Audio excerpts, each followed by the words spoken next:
But yeah, how's everything, man? How's DJ market looking like? Because tomorrow is gonna be another interesting podcast for me. Today, the last biggest one was Old School versus New School podcast. Oh, okay. Where we have like Andrew Ng from like 30 years ago, Zook, Okay. Darren Dubwise, Kid G, Old School with all the new school kids, Okay. Beans and Beats, Unfiltered, Okay. and Chambers. 3 old school, 3 new school, and then they like kind of do a mini debate lah. The new school will be who is that? The Links, is it? Beans and Beats. Okay. Links, right? DJ Ling is one of the DJ that engage. Okay. But the founders is like one marketing guy, another marketing guy also, but he also DJ. And then the third one is the coffee barista. But I feel like that's a very good idea to do that. If you think about it again. So I was really winging it lah. I didn't know who would show up. My initial lineup of 3 wasn't available. So I just keep asking, and then eventually I formed my group lah. So tomorrow's podcast is also going to be something like that. It's the DJ Booking Manager podcast. Yeah, so quite excited about that. So by talking to all these people in such a big setting, right, we have like a kind of like a common consensus lah, where nightlife is basically going to shit lah. Oh, Agree or not? Or actually you don't agree, you actually making a lot of money. I mean, I don't. If I really make a lot of money, I'm never gonna be here lah. Let's be Really, honest. man? Yeah. I thought you make a lot of money. You should be I here. mean, we do make a lot of money, but not as a lot as it is what you think it is. You know. But if you ask me, nightlife now, it's like what I agree with you, like shit lah. The demand, it's very high, but we are losing out with venues, and then it's very difficult to work around with venues because of also like, you know, doesn't align with sound, doesn't align with, you know, this is not the type of people the party people you want this type of people, you know.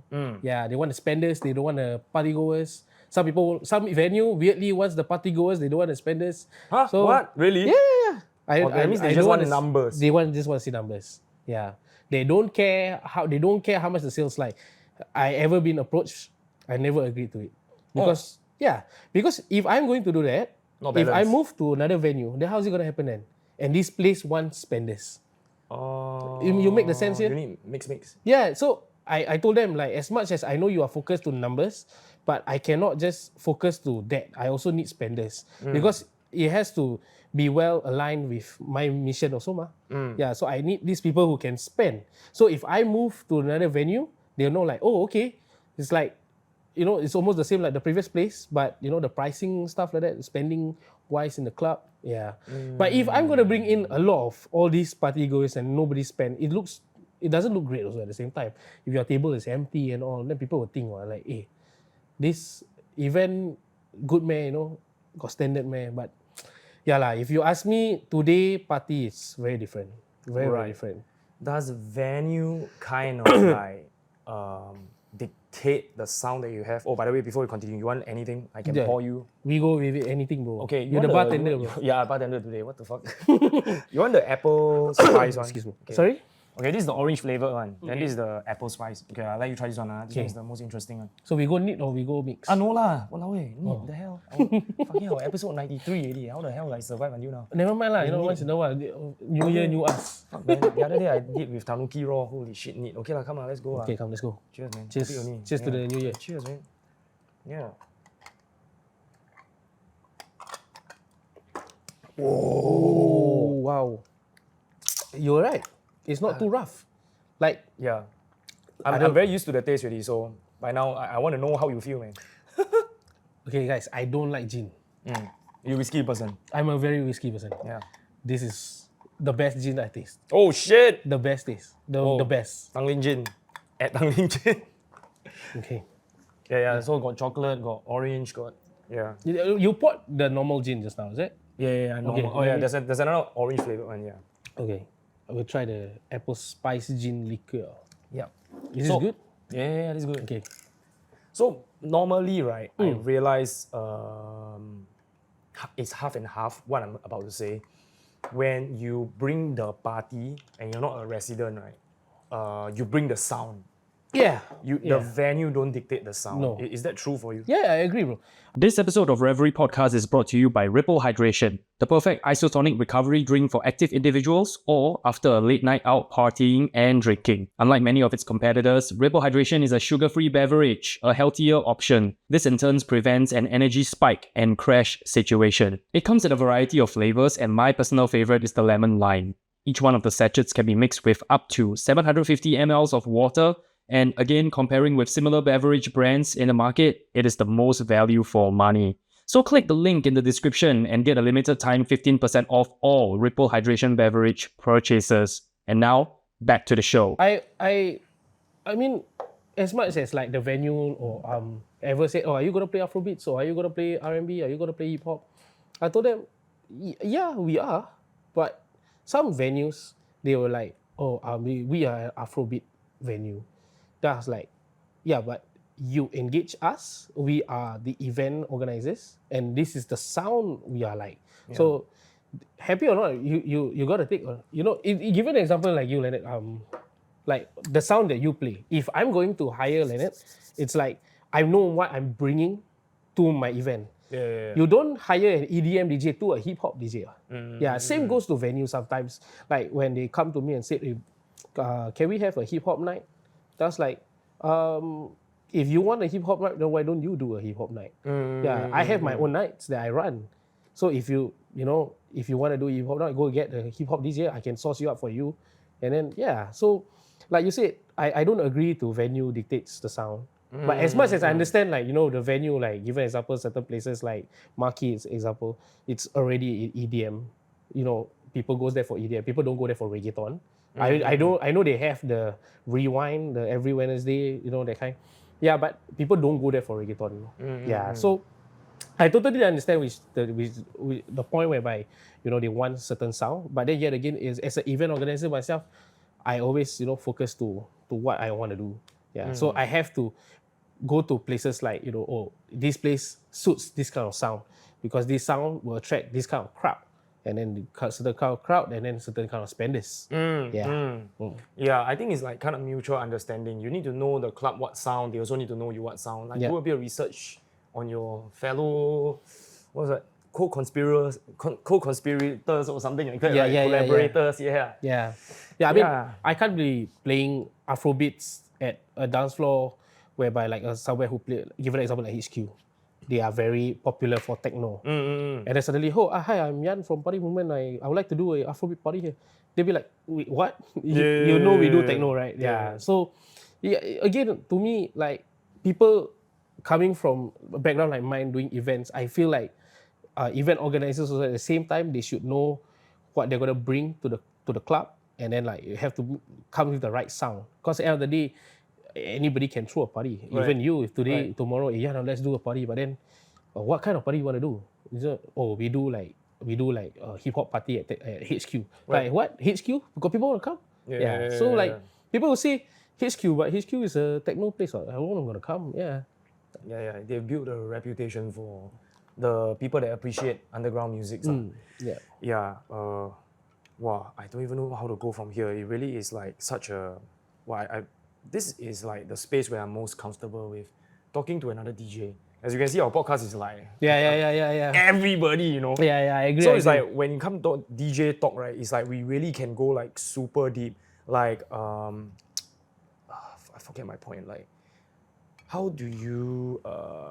I would say I will start off. I will preface by saying that we are no longer in our 20s, so we don't adapt anymore. We know what we want. Yeah. We dictate. If we cannot work with you, it's okay because we definitely can find someone else to work with. And that's the mentality that everybody should have so that it creates a win-win situation. Rather than prolonging the pain, like, I'm a hip hop DJ, but you want EDM? Okay, like, I play a bit of EDM for you. And then I'm like, like for myself, I came from the start where I was a EDM DJ back then in 2012 or 2013 when the peak of, Big Dimitri Vegas like Mike. Yeah. Oh, I'm so glad to see there was not a lot of Malay DJs who playing EDM. As much I would like to be like, the first Malay, but I know there were a few already who did it. And then I realized like, EDM sounds fun. But then at a certain point of time, when, like you said, at our young time, we can enjoy a certain part of genre, and then when I grow older, I was like, where am I going with this? This episode of Revelry Podcast is brought to you by Revit, my preferred choice of anti-hangover gummies. These honey lemon flavored gummies are made with all natural ingredients to promote liver health and aids in the dissipation of Asian flush. Take 2 gummies before drinking and another 2 after for maximum effect so as to not be bogged down by hangovers the next day. So click the link in the description and use promo code RevelryFam to enjoy a limited time 15% off Revit gummies purchases. And now, back to the show. Yeah, so like how time moves at the same time with how music change. Like right now, suddenly Afrobeat is on the peak. Like actually, Afrobeat has been around for donkey years, but suddenly Singapore uprise. As long as there's Africa. As long as Africa, yeah. But then, so when I was from EDM and then I moved to hip hop, I was like, wow, it's a big jump because honestly, it's never easy music to play. Like anybody can DJ, bro. You can teach any kid to DJ, but then to play the genre, it's not easy, bro. And especially for me, I feel like as a DJ, crowd reading is the most important thing to do. As much as like EDM back then, you can just throw it, bro. You can just throw whatever bangers, bro. The whole night, wow, people like pump. But hip hop is tricky. I don't used to look at my watch. Back then I was just like, oh, okay, Yan, you are like 2 to 3. I said, okay, bang. Now you 2 to 3, right? You thinking, no.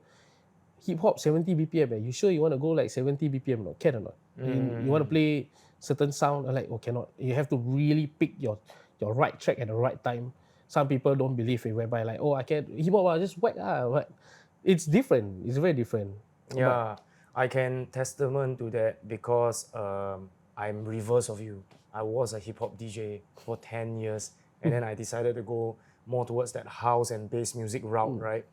And then I have the same difficulty on the reverse scale. But EDM, what most people know as EDM has always been easier for me because most people, when they say EDM, right, it's not electronic dance music. In their head, EDM, right, is actually big room. Big room. It's still big room. So the breakdown and the build up and the drop, right, the journey is done within the track for you already. Correct. So the DJing can be very, I would say, haphazardous. You can just bang, right?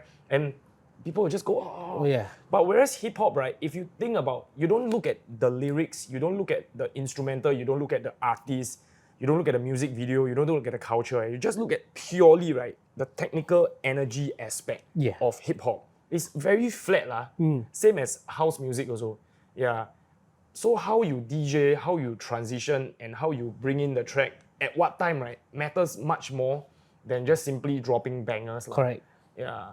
So all the big room hardcore people might disagree with me, but that is my take as a hip hop DJ, turntablist, technical DJ. That is my experience, and I can say the same for a lot of us as well. I mean, I agree with you. Like you said just now, like in the technical aspects, it's very different. It's very different. Like people say, oh, what's the difference between playing EDM and hip hop? It's the same one. It's music one. The way how you're gonna transit, the way how you're gonna play, it's the same. But not really though. Like you don't throw certain song like Black and Yellow right at 12 in the morning, at 12 midnight. It's not prime time. I mean, but back then it was prime time. Today, 12 a.m. is no longer the prime time. Yeah. Everybody's VIP already. They come at 1. Yeah, bro. Yeah. We will talk about that because as an event organizer, it's very difficult. Yes. We will move to that later. Yes. So another thing to note, right, is that again, for the 90th time on this podcast, Singapore is a drug-free country. So we don't have a stimulus to help our dance floor. So only got gin. Yeah, the DJing must be better, basically. Yeah. So in that sense, right, what alcohol does to the party people, right, is they stop recognizing words.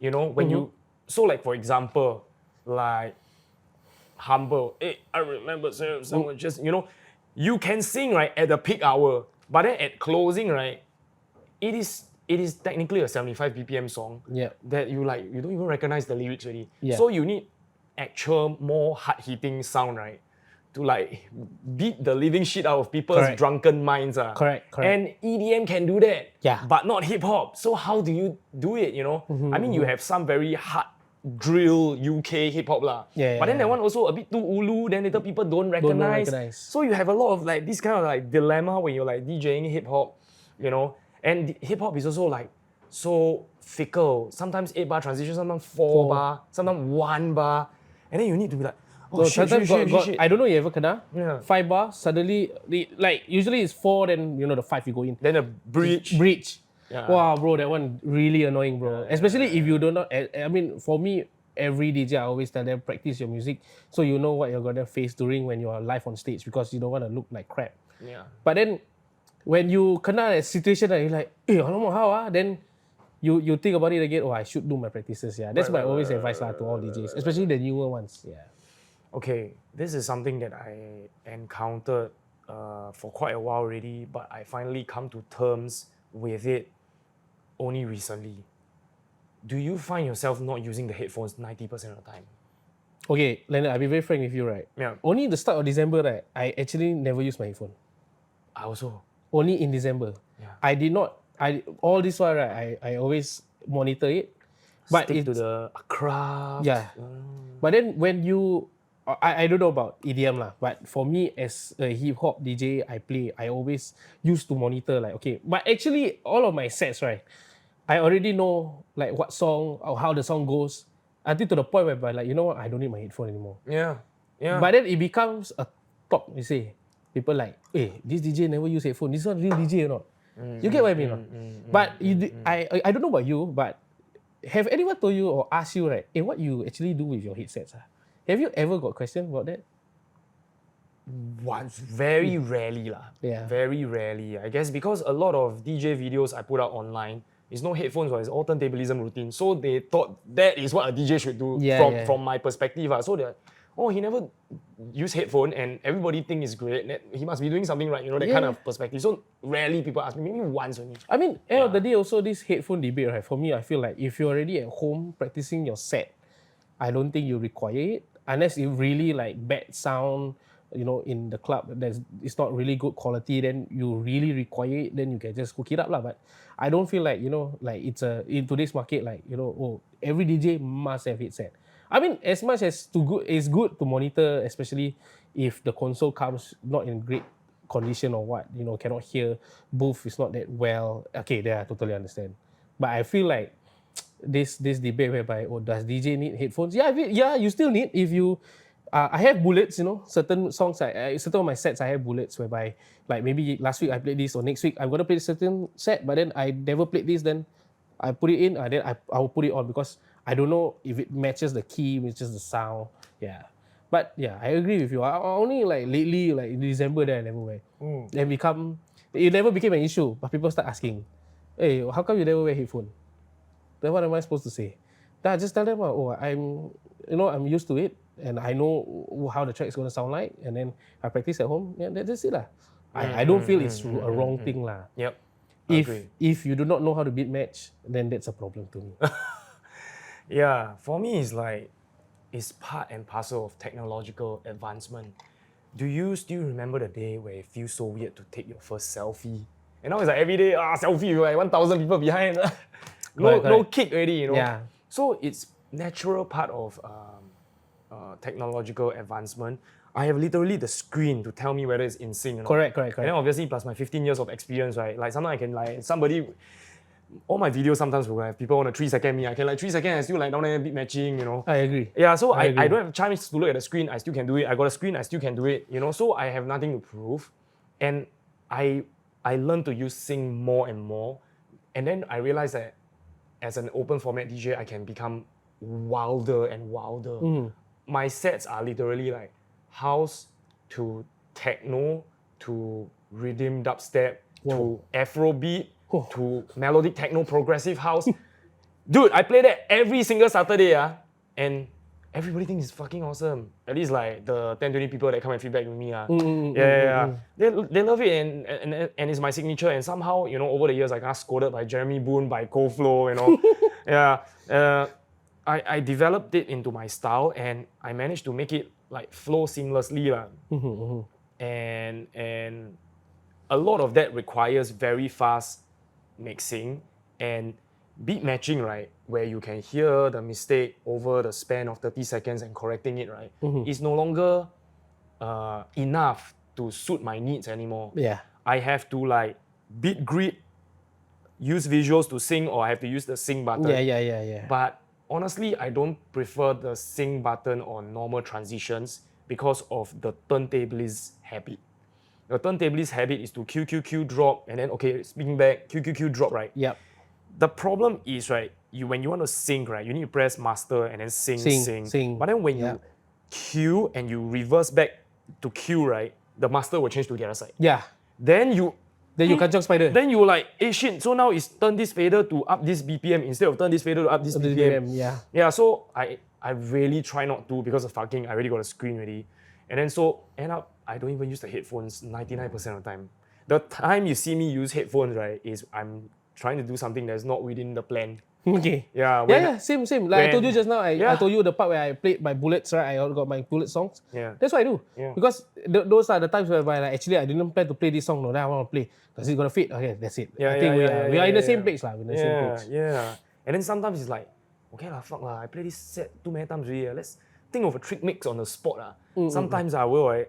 Then obviously 3 out of 4 times fail. But when they one time succeed, everybody like, whoa, did you plan that shit? I'm like, no. But it's like here. You said you ever, I mean, back then you were a hip hop DJ, right? Like, do you do a lot of quick mix in your set back then? Yes, I think because I would say it really depends. Like generally hip hop mixing is quite fast, but we have like Nash D who is like 1 to 2 chorus kind of guy. I am like the half to 1 chorus kind of guy. I'm like, and it's also partly because I'm battling a lot last time. So it forces me to like at every moment show something. Yep. And then Jeremy Boone was like telling me that's a very bad habit, you know, because you have nothing to show. People just want to have a good time and listen to their favorite songs. So I learned to like slow down a bit, but that habit very hard. So it's still very fast. So today you hear me play melodic techno also like. Like for me also because I grew up with a lot of those old school DJs like Andrew Chow, Rattle, Shy, all these guys. So I'm so used to going their parties and play quick mix though. As I developed playing hip hop, I realized like actually fun to play quick mix is fun, but what Jeremy said is also quite true. Do you really need to quick mix? Yeah. But then it also comes to a debate whereby like, do the crowd really likes it? Like the way how we play? It's so hard to dictate because end of the day you see the dance floor full, everybody's still enjoying like, wow, you quick mix, you feel like king, no? But then is this gonna work all the time? Yeah. And as you are older, you also kind of more aware of mortality. Yeah. Like when you are 30, right, then you're like, hey, like why tired suddenly? You know, like that kind of feeling. Then you realize on the dance floor, right, there's only this level of height I can get them. I play like fucking Sarah Landry hard techno, right? They can only this level. They can't go faster than that already. Yeah. So why do I need to make the music more intense when that is what is physically capable of the audience? Why not just let it play out, you know? Then 2-3 songs later, they have energy to go again. And again for the whole night basically. Yeah, I think that's what a lot of DJs today lack, bro. Like I feel like they feel, honestly, I feel like a lot of people really wants to play what they want to play, but they don't want to read the energy in the club. Like you said, we are getting older. We know at a certain limit where we can go. But then yet again also like we have the young ones in the club, whereby they are very energetic. You need to keep up their level. I was having this conversation with Shai actually yesterday. I was telling him, hey Shai, I don't understand if those full-time DJs are every week in, week out, you know, every night playing, right? And then you get full house. The energy you have to keep up, it's crazy. I don't understand how you do it back then. You get what I mean? You know, what I'm trying to say? Which is why a lot of fast mix happen. But then the thing is like, slowly, right? I think at its peak, when I learned this lesson, right? It's when I played Zookout Sun Stage. So they have... Sun Stage means you... No. Okay. Sun Stage, I did opening. I actually did all resident do opening for everything. But the most significant one was Star Stage, sorry. Sun is main stage. Star is like underground. And then Kaleidoscope is the local regional. So I played Star, then I finished my set and I become manager for kaleidoscope. I like help set up, plug cable, okay, your turn now, you know, that kind of thing. But when I'm playing Star Stage, right, it was literally the first guy was a Japanese guy that won a Japanese contest. Then he play lah. So it's like, I guess it's like a marketing campaign by Zookout. Oh, you join our Zookout contest, then you win, then you can play lah. Then you play the first set lah. So he played the first set, right, when we just opened the doors, right. Nobody yet lah. He played 150 BPM. And then I was so new to Zookout, and then I just messaged inside the group chat, right. I asked all the resident, hey, what do I do? Yeah. Then nobody care me, you know. Then I just keep spamming the group chat, right. Then they say, play whatever you want. And then I'm like, wow, thanks a lot, guys. You know, that's how they help me. And then after that, right, the guy end his set, right, I was taking over. I'm like, oh my God, what the fuck to do? And then just before that, right, shout out to my friend Amelia, right. She was like about to come into Zookout, but she's not ready yet. So at the gate, right, she make 2 bottles of homemade sour plum soju, and then she sneak it through the gate, and then we like drinking at the gate. And then she's drinking a bottle outside the gate, I'm drinking. Then she said, okay, I get dressed up, then I come back. Wow, then I'm like so fucking fucked up already. One whole bottle, then I go up the stage, right? Then I'm like, okay, fuck, I have no fear now. Let me just do what feels right to me. So what ended up happening, right, was the guy is banging 150, and then I take over, right? I play 3 full Bob Marley songs, no mixing. I just press start, the song end, I press start. At fucking Zookout. Yeah, so when he end, right, have 100 people already. Okay, so that space can put like 5,000 people. Okay. So I just hide under the console, I just press play. Then after that, right, at this stage you're a bit sad already. I'm like 50%. Okay. I only started drinking when I was 25, so I'm a very cheap drunk. Okay. I just play lah. Then I comms the VJ, guys, don't panic. I am underneath the DJ console. This bitch just ruined the vibe. I'm resetting everything. And then they replied me, okay, we understand and we agree. I'm like, what? Okay. So after that, right, I played the Bob Bunny song, 1. Then second one, fuck, too drunk, I cannot mix. Play the second one, third one, okay. Then in totality, I think maybe like 8-10 minutes wasted lah. Okay. Then I finally start my set, right? The moment I stand up, right, it's fucking 1,000 people already. What the hell? Yeah, and then I'm like, okay, keep it chill. Let me just play a proper warm-up because And what time was this? very early. Fucking 5 p.m. or 7 p.m. It's basically still day. I end my set night. So maybe 6 p.m., maybe 5 to 6 or 6 to 7. The door just opened basically lah. The door opened 2 hours. Okay. I think so, yeah. Then after that, right, the month leading up to that, right, this is very strange, but festival DJs normally don't link up their sets because they only think about themselves. Yeah, of course. I want to make my set the most hype, so fuck it. I'm going to play everybody's banger. Like, oh, I'm Tiesto, then Alan Walker in the lineup. Yeah. I'm going to play Alan Walker song, whatever. Maybe they line up, they link up, but no lah. But oftentimes, you know, fucking look at 2015, how many times people play Tsunami, right? Correct. First, second, third, fourth, fifth DJ all play Tsunami. Yeah. So Cold Flow was the DJ after me. Then after Cold Flow is Toki Monster. Then after Toki Monster was Snake Hips. So it's like, dude, wow, the lineup is like pretty dope, and it's like very same lah, hip hop bass vibes So we really want to do the best for the stage. Yeah. So we link up our set, like, okay, I'll play this song, I play this song. We link up lah. We don't mix lah. And then I just played like 80, and then my highest BPM was like 90 BPM. Okay. From 80, I flow to 82 to 85. The crowd, I'm like, what? At the 6 p.m. Flying fuck, dude. Yeah. Yeah, 6 p.m. 6 or yeah, early hours, you know. And then I'm like, what?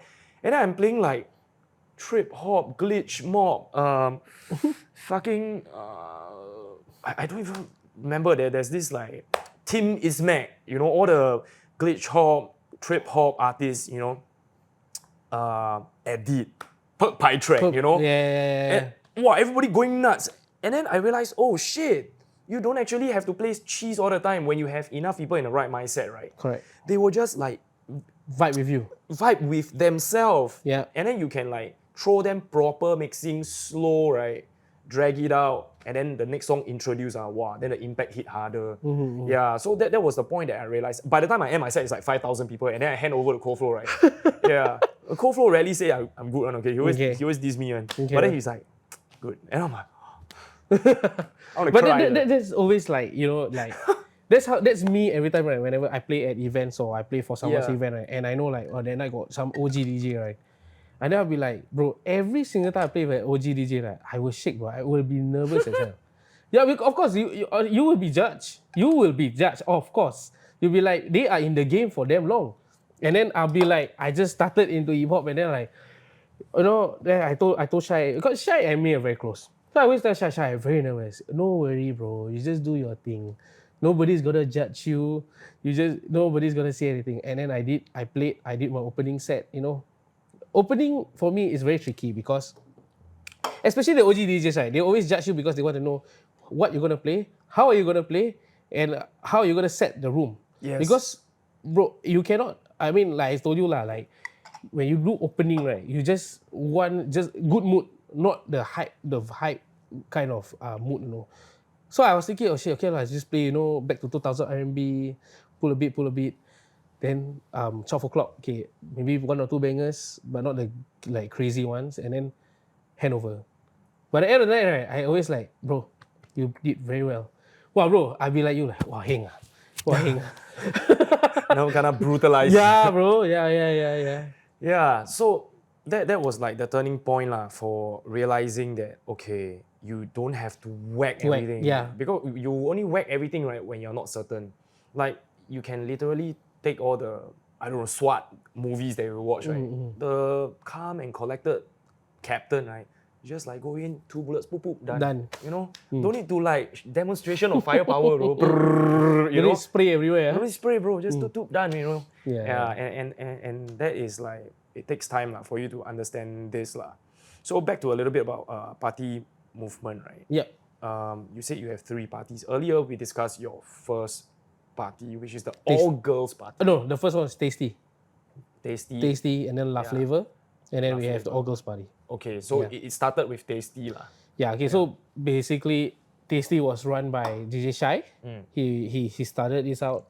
Then back, I can't remember which year exactly. I think it was back in 2017 Right. or 2018. So it was a regular first Friday of the month night at Blue Jazz. Blue Jazz, have you been? Started from bottom, Blue Jazz, man. Oh Yeah. my God, Blue Jazz is like, it gave birth to all the most sick nights in Singapore. Agree. Yeah, I agree. yeah. Solid Gold, Yeah, Fusion yeah. music. Yeah, everything, So man. so when we were there, and then I didn't came in as a DJ though. Actually, I came in as a MC. At one period of time, remember I told you I was playing EDM and I moved to hip hop, right? Because it was difficult for me to get like hip hop gigs, and then like I also find like, oh, actually I kind of like MCing, so let me try. And so I work around with Shai doing MCing for Tasty. So until COVID happened. So when COVID happened, then like I was just doing, you know, normal stuff, going day job and stuff like that. Suddenly Shai was like, "Okay, Yan, Tasty is back." I'm like, "What? We're not doing this like what, 2 years, 3 years?" So I told him, "Okay, let's do this." But then at a certain point of time, I realized like it's a bit difficult to push on our own. Meaning to say like me using my own profile, Shai using his own profile to attract crowd. So the word of mouth is not a lot. So I shared with Shai, I want to start something like, you know, doing an events company, nightlife event company. But it was not, I wouldn't say it was not like something we vision what we are today. It was just something like, you know, oh, just use this, we pull follower, so everything, you know, can just DM to the account so they don't need to disturb us, you know, that kind of thing. So like just DM there, they want tables, they want tickets, you know, they can just DM us there. And then Shai was like, okay, let's do this. We did it, and there were a few times we did with at Blue Jazz again. And then I started to feel like, okay, I think it's time, like I want to open up another night. I told Shai I want to do that. And then Shai kind of like had to go away for a while because he had a residency at Cherry. So I wasn't ready because, you know, like how if let's say both of us always teamwork and then suddenly you're not around and then you have to do things on your own. So half the operation, half the idea. Correct. Because it used to be like Shai always handles the entertainment, or Shai handles the sound. Then I be handling like the back end, the marketing, the social media, the like PR with guests, customers and stuff. And then like at one point when we don't had Shai, me and my fiance, we were like, oh my god, how like last time we depend on Shai, everything on Shai. Then now do have Shai, how Then I told her like, I think this is the part where we have to step up, because I told her, how long can we depend on someone? We need to stand on our own 2 feet, because this was my idea or our idea. Then, you know, we have to prove to people that we can do this. Not just because like, oh, because he no longer here, we cannot stand out of it. It doesn't make sense. So we did it. I actually used to run an event called Wilding. Wilding is actually concentrated to hip hop R&B. I won't say it's a failure, but it was a very difficult movement to do because hip hop. I don't like to use this word, but hip hop is kind of dead. Yeah. But then at the same time also I feel like, I want to try push it. I had my thoughts whereby like, well, last time Solid Gold can one. Why we cannot? Like, and hip hop and nobody's doing it. It's like a niche market now. Okay, let's do this. And then like, every time we struggle. 3 months straight we do parties, we organize events for hip hop. Nobody turn up. We even push out all those hip hop boys, but none of them turn up. So I told them, okay, you know what? Scrap this thing. Let's try that thing. You know this DJ called Kiba? He plays a bit of dancehall, Shatta. He played for KY's BBA. yeah. So I came across his TikTok. I was sharing to DJ Nuts. You know Nuts from So I was sharing to Nuts. What genre is this one? Oh, this one like dancehall like that. I was like, really? So I go and listen. Wow, Shatta. Okay, let's try. Boom. First event 250 tickets sold. Oh, so it's like leaning towards that. Yeah. So we moved to Dancehall. Shatta. Yeah, we did Shatta, which is La Flavor. So La Flavor, it's concentrated to Latin hits, dancehall, and Shatta. And then when we did it, it was like we was like, hey, this one sure got people come or not? I'm for sure nobody came for the Shatta. I'm for sure people came for the Latin hits. Because Latin hits is quite popular. It's a very popular genre. So then we came, we throw inside the Shatta. People was like enjoying it. I was like, shit, this thing can work. On and on again. Then it really worked. We are already like on our sixth episode of La Flavor already. Yeah. And Damn. yeah, so far so good. And then So 3 parties every month, three. correct. So after that, me and my fiance have this idea whereby like, I want to do an event. She said this. I want to do an event where inside the club only got girls. Oh. That was like, can we? Sure got people come or not? That's it. Then I told her this.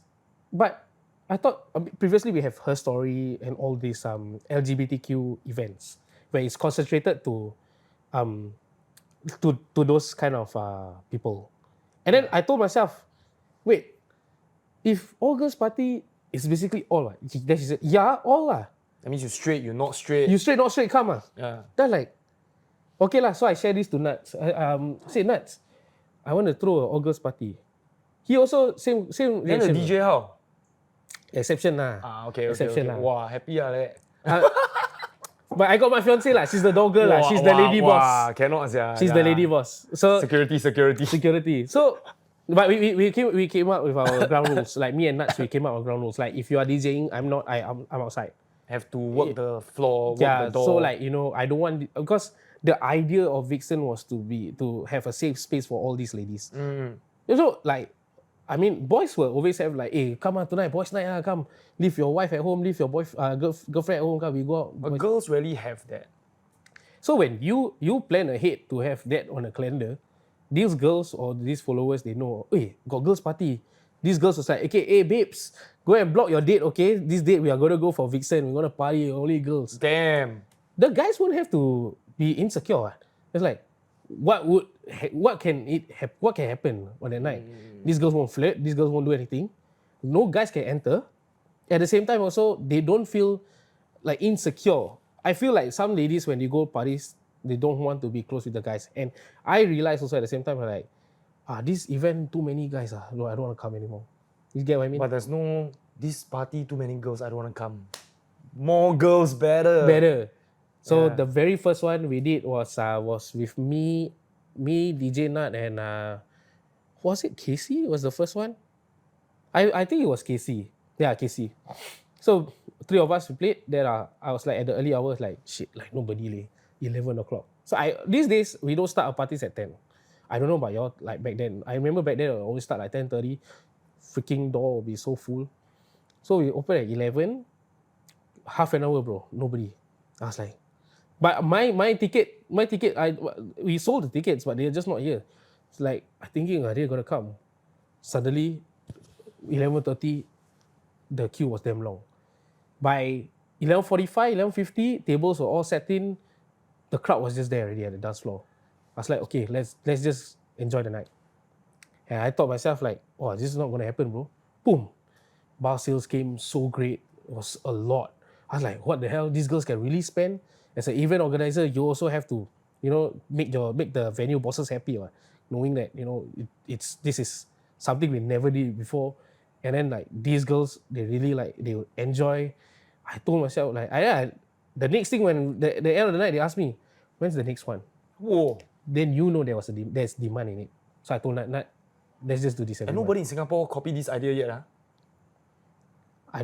Nobody. Yeah, you're more popular a bit, everybody copy already. I mean, if I were to say all girls, people, it's a debate because people will say, but last time your story also got do, how can you be the first? Yeah, so like, I don't like to be the first. I just want to do something different. That's it. Yeah, that's the whole point of party movement. Like I told people, ask me the idea, bro, what's party movement? Party? I mean movement. So we try to make a movement out of our parties. That's it. Yeah, like Shata, nobody penetrated it. We penetrate Shata. So nobody did all girls party. Let's do it lah. But all guys is a bit difficult lah.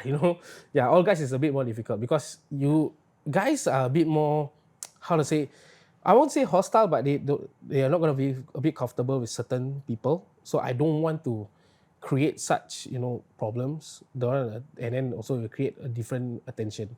But then for all girls is like, I was so shocked, bro. Like, wow, you get the age range from the youngest, like 18, all the way to like 45. There was a lady age 45. One whole table, bro. They're like the male section. That's like, I asked them how they got to know. Oh, like we saw this on Instagram and then we saw it's all girls, so why not have a girls' party? I said okay. Then they were all happy. Were like, oh, nobody did this. You're not the only first person actually who told me you are the first. I don't like to have the idea to feel like I'm the first, but I feel like I am the first. Nobody have done it. But I have to congrat to my wife lah. She had the idea. Yeah. If you want an all guys party, just set up a TV screen, show soccer gang. I agree, bro. All guys party. That one you bring Shah, you bring that all sit down watch with you, bro. That one. We will join you, bro. We will join you. Yeah. So when throwing your events, right, what is your checklist? Like what is your to-do list? Because you are throwing 3 events per month, You can't be like per event you text 300, 1,000 people, right, to come to your event. Yeah, of course, bro. Of course not. Like, I mean, we have our regulars, of course. They are the ones that always be supporting us and they'll ask you what date. Yeah, bro. Some people even ask me, bro, like, the event finished, like, hey, bro, next month when? How to reply then? I cannot reply. Haven't yet. Ask Roy. Yeah, ask Roy. Like, I have to wait for the dates. Like, I mean, as much as I want to cater to their excitement, but at the same time also, it's a bit difficult. The forecast got limit lah. Yeah, the forecast got limit. Yeah. So, when you first started, okay, so let's just say you throw an event, and then how long would you promote it? 1 month? Oh no, bro. I do it 2 weeks actually. 2 weeks, 2 weeks ahead. Fast already. Yeah. You know the fastest I did was what? No? New Year's Eve, bro. The recent New Year's Eve. I mean, 1 day before. Everybody say, yeah, bro. Anybody throw New Year's Eve very easy lah. I posted it. 1 hour later, my sofa all full. My table, half of it done. At where? Iki. Oh, okay. And I mean, because we are the one taking in the bookings, ma. So when the moment like. And also it's like a great fireworks spot also, right? Yes. Yeah. I mean, aside than the fireworks, I was honestly like I told you lah, like Party Movement wasn't a plan for something very far. It was just for Tasty to use it to market the event, and that's it. We never had that plan whereby I'm gonna throw like Fla Flavor, or I'm gonna throw Vixen, or I'm gonna throw any other parties. That was never the idea. Until the point where I feel like I just want to challenge myself and do something, and then we can see how far can we go lah. I mean, of course, in today's context, there's so many events company. Fuego, you got Unfiltered, you got Culture and all this. Likewise, I was having a conversation with you. How can we be different? I mean, our parties are not. I won't say not so much different than any regular nights. It's different whereby we bring the vibe. The vibe is different.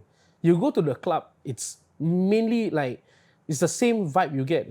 Party night, but it's the vibe around you that actually brings up the night. Like a lot of people ask, what's so fun about your party? What's so fun about La Flavor? Or you should, I always tell them you should just come down and then you know. I cannot tell you like, oh, it's good, bro. You know, it's just like gin. Maybe, you know, to you this gin works for you, but this gin doesn't.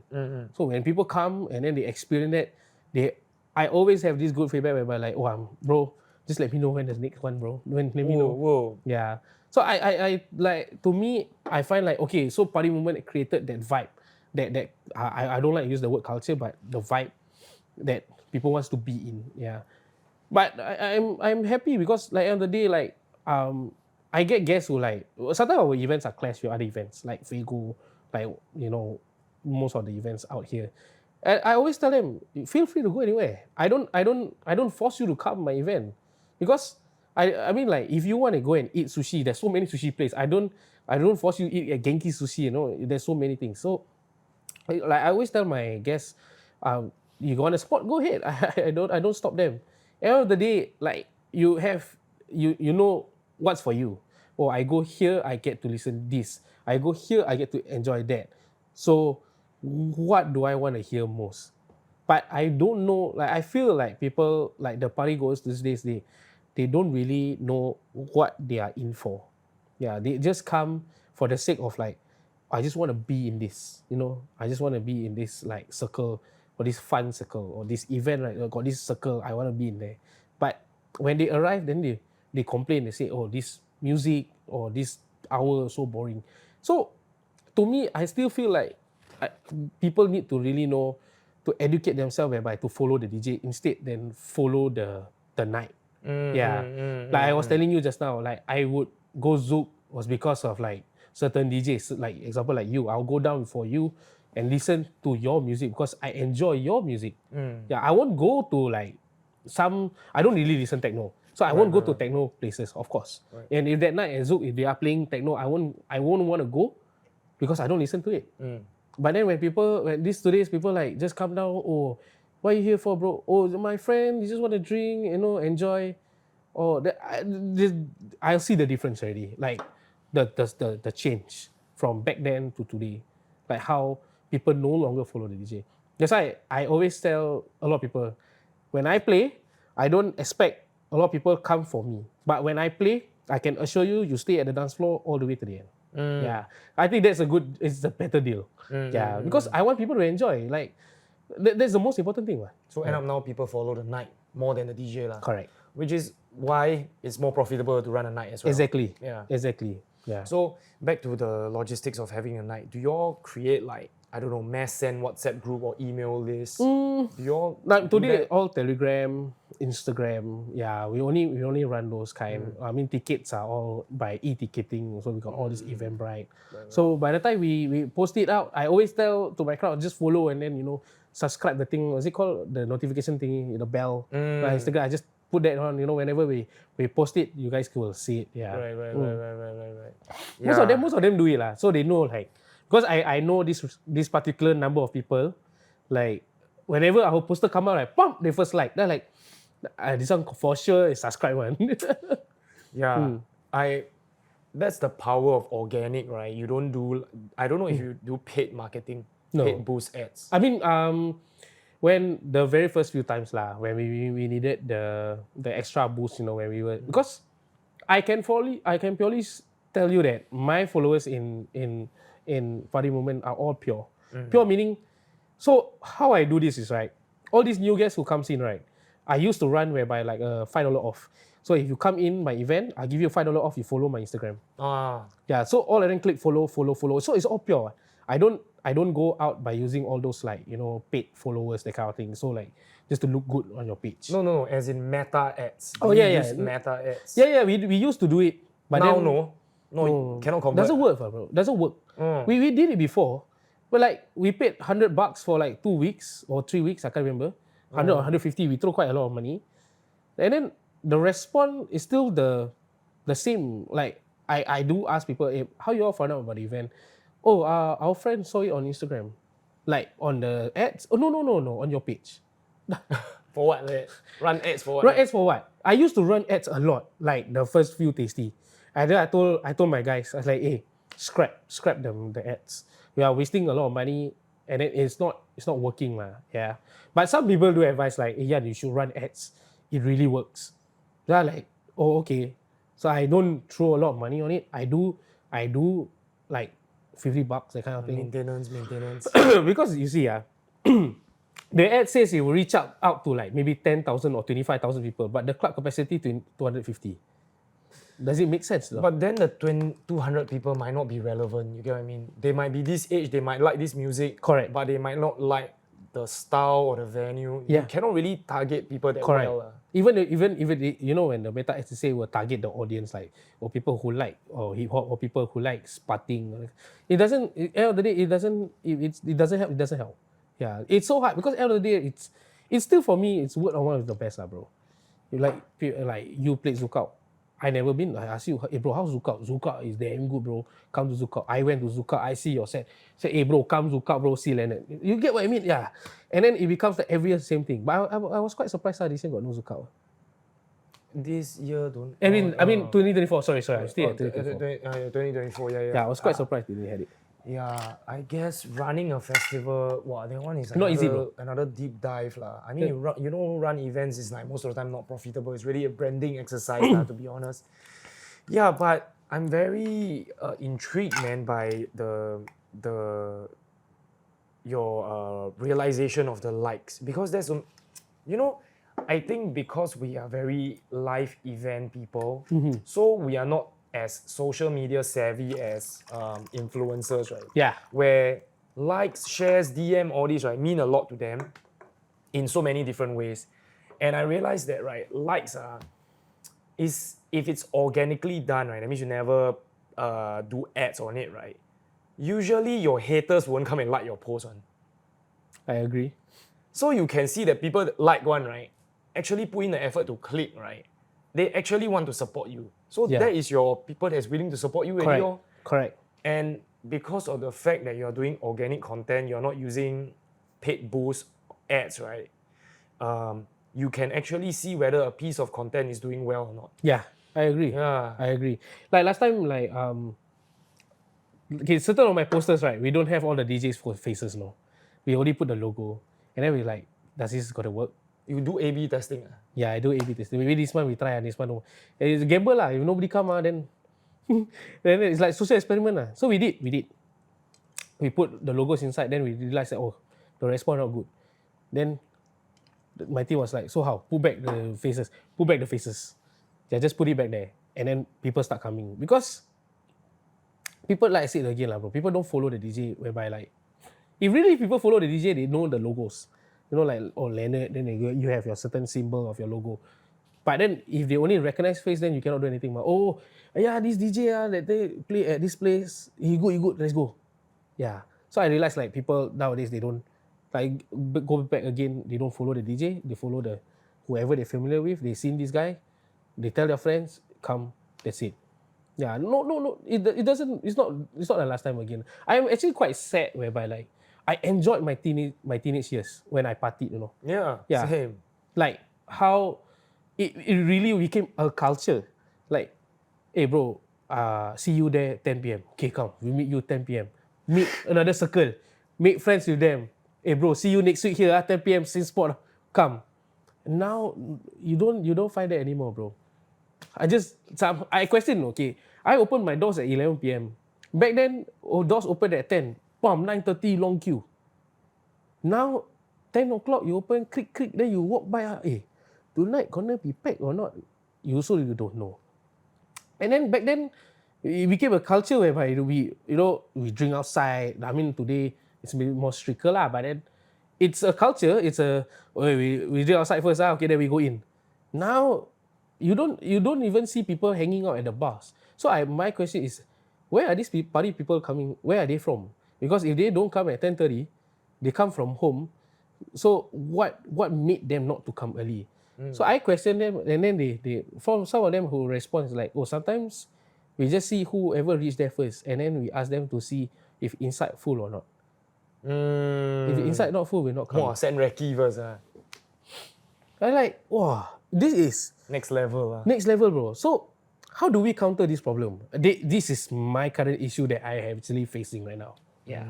Because if you have, like, given an example, 5 sofa, 1 sofa, 10 people, then that's at least 50 people. Then if they send one person each table to go and recce the place and then found out, oh, empty, they're all not gonna come. Die like that, bro.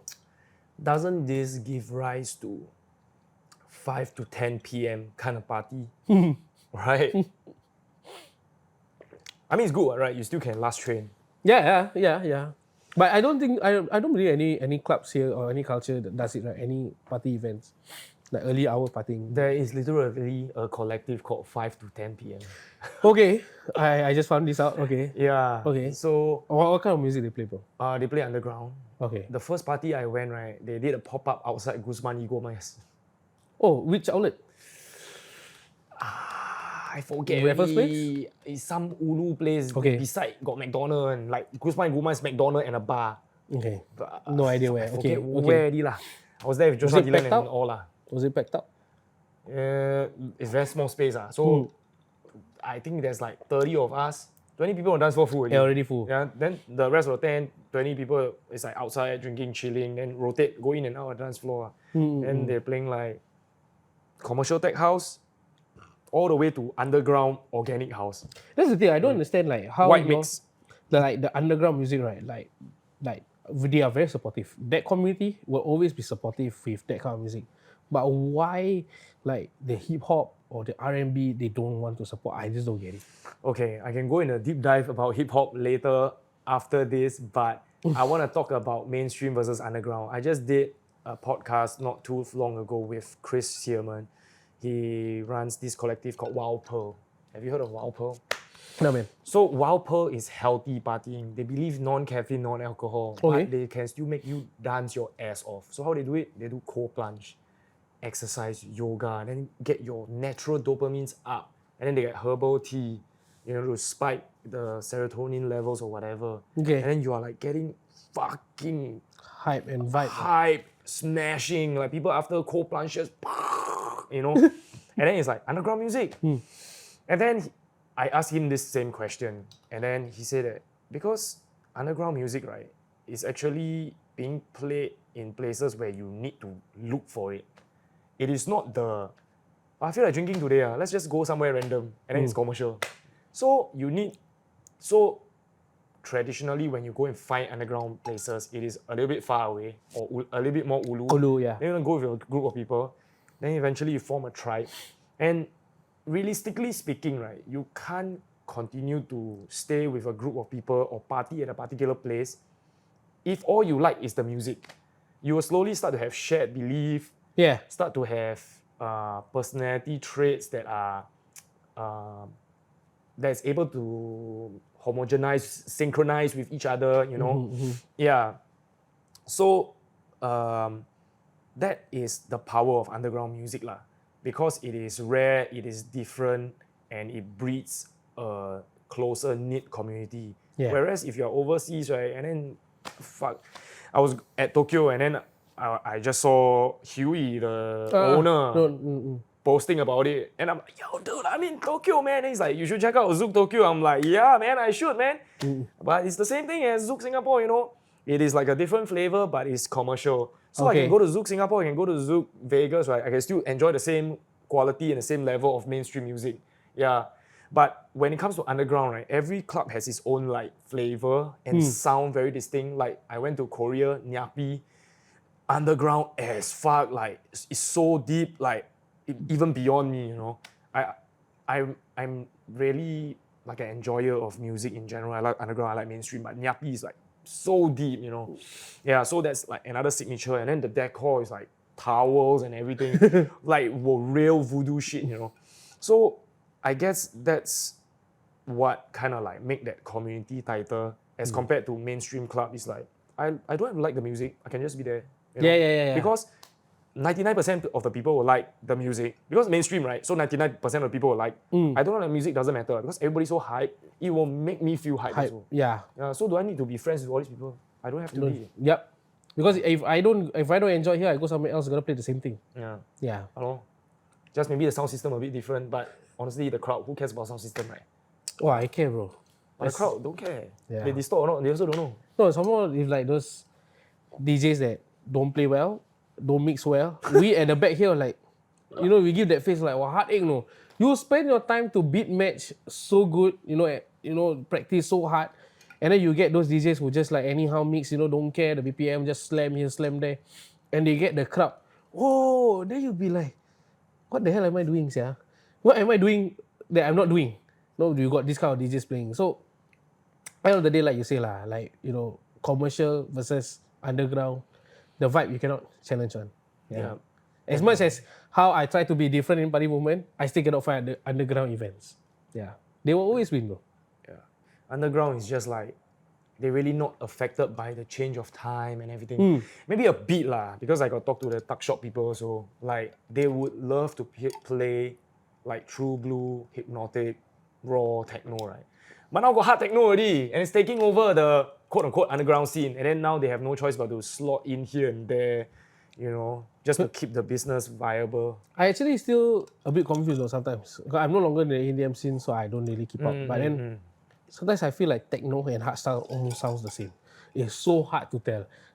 Can you actually really hear the difference as for yourself? Because as an open format DJ, I'm easily bored, right? So I start to produce.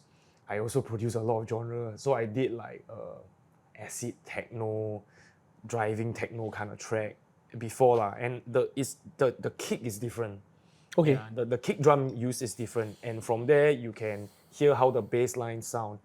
Yeah, so I agree, a lot of the modern big room techno sounds very similar, like big room sounds very similar like hard techno. Yeah. Yeah, but there are still certain nuances lah. But sometimes it's like they are a mesh of genres, so you cannot really tell.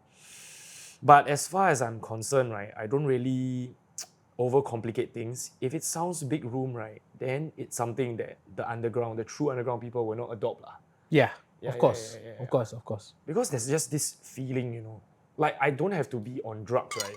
I don't even smoke, to know the feeling of underground.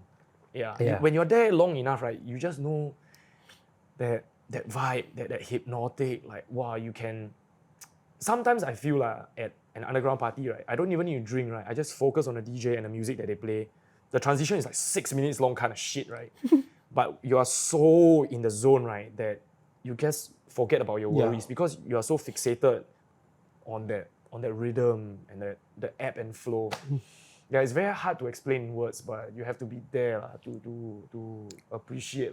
Next time, whenever you play that, come.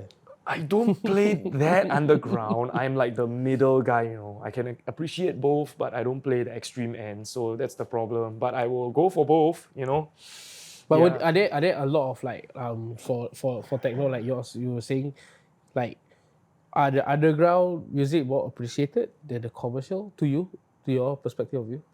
I think now there is more and more DJs striving to be seen as underground. Oh, okay. Yeah, because underground now is cool. Boiler Room now is cool. Sabre Australia Party now is cool. Book Club, all these different YouTube channels. Underground music is cool now, and then I want to be seen as cool.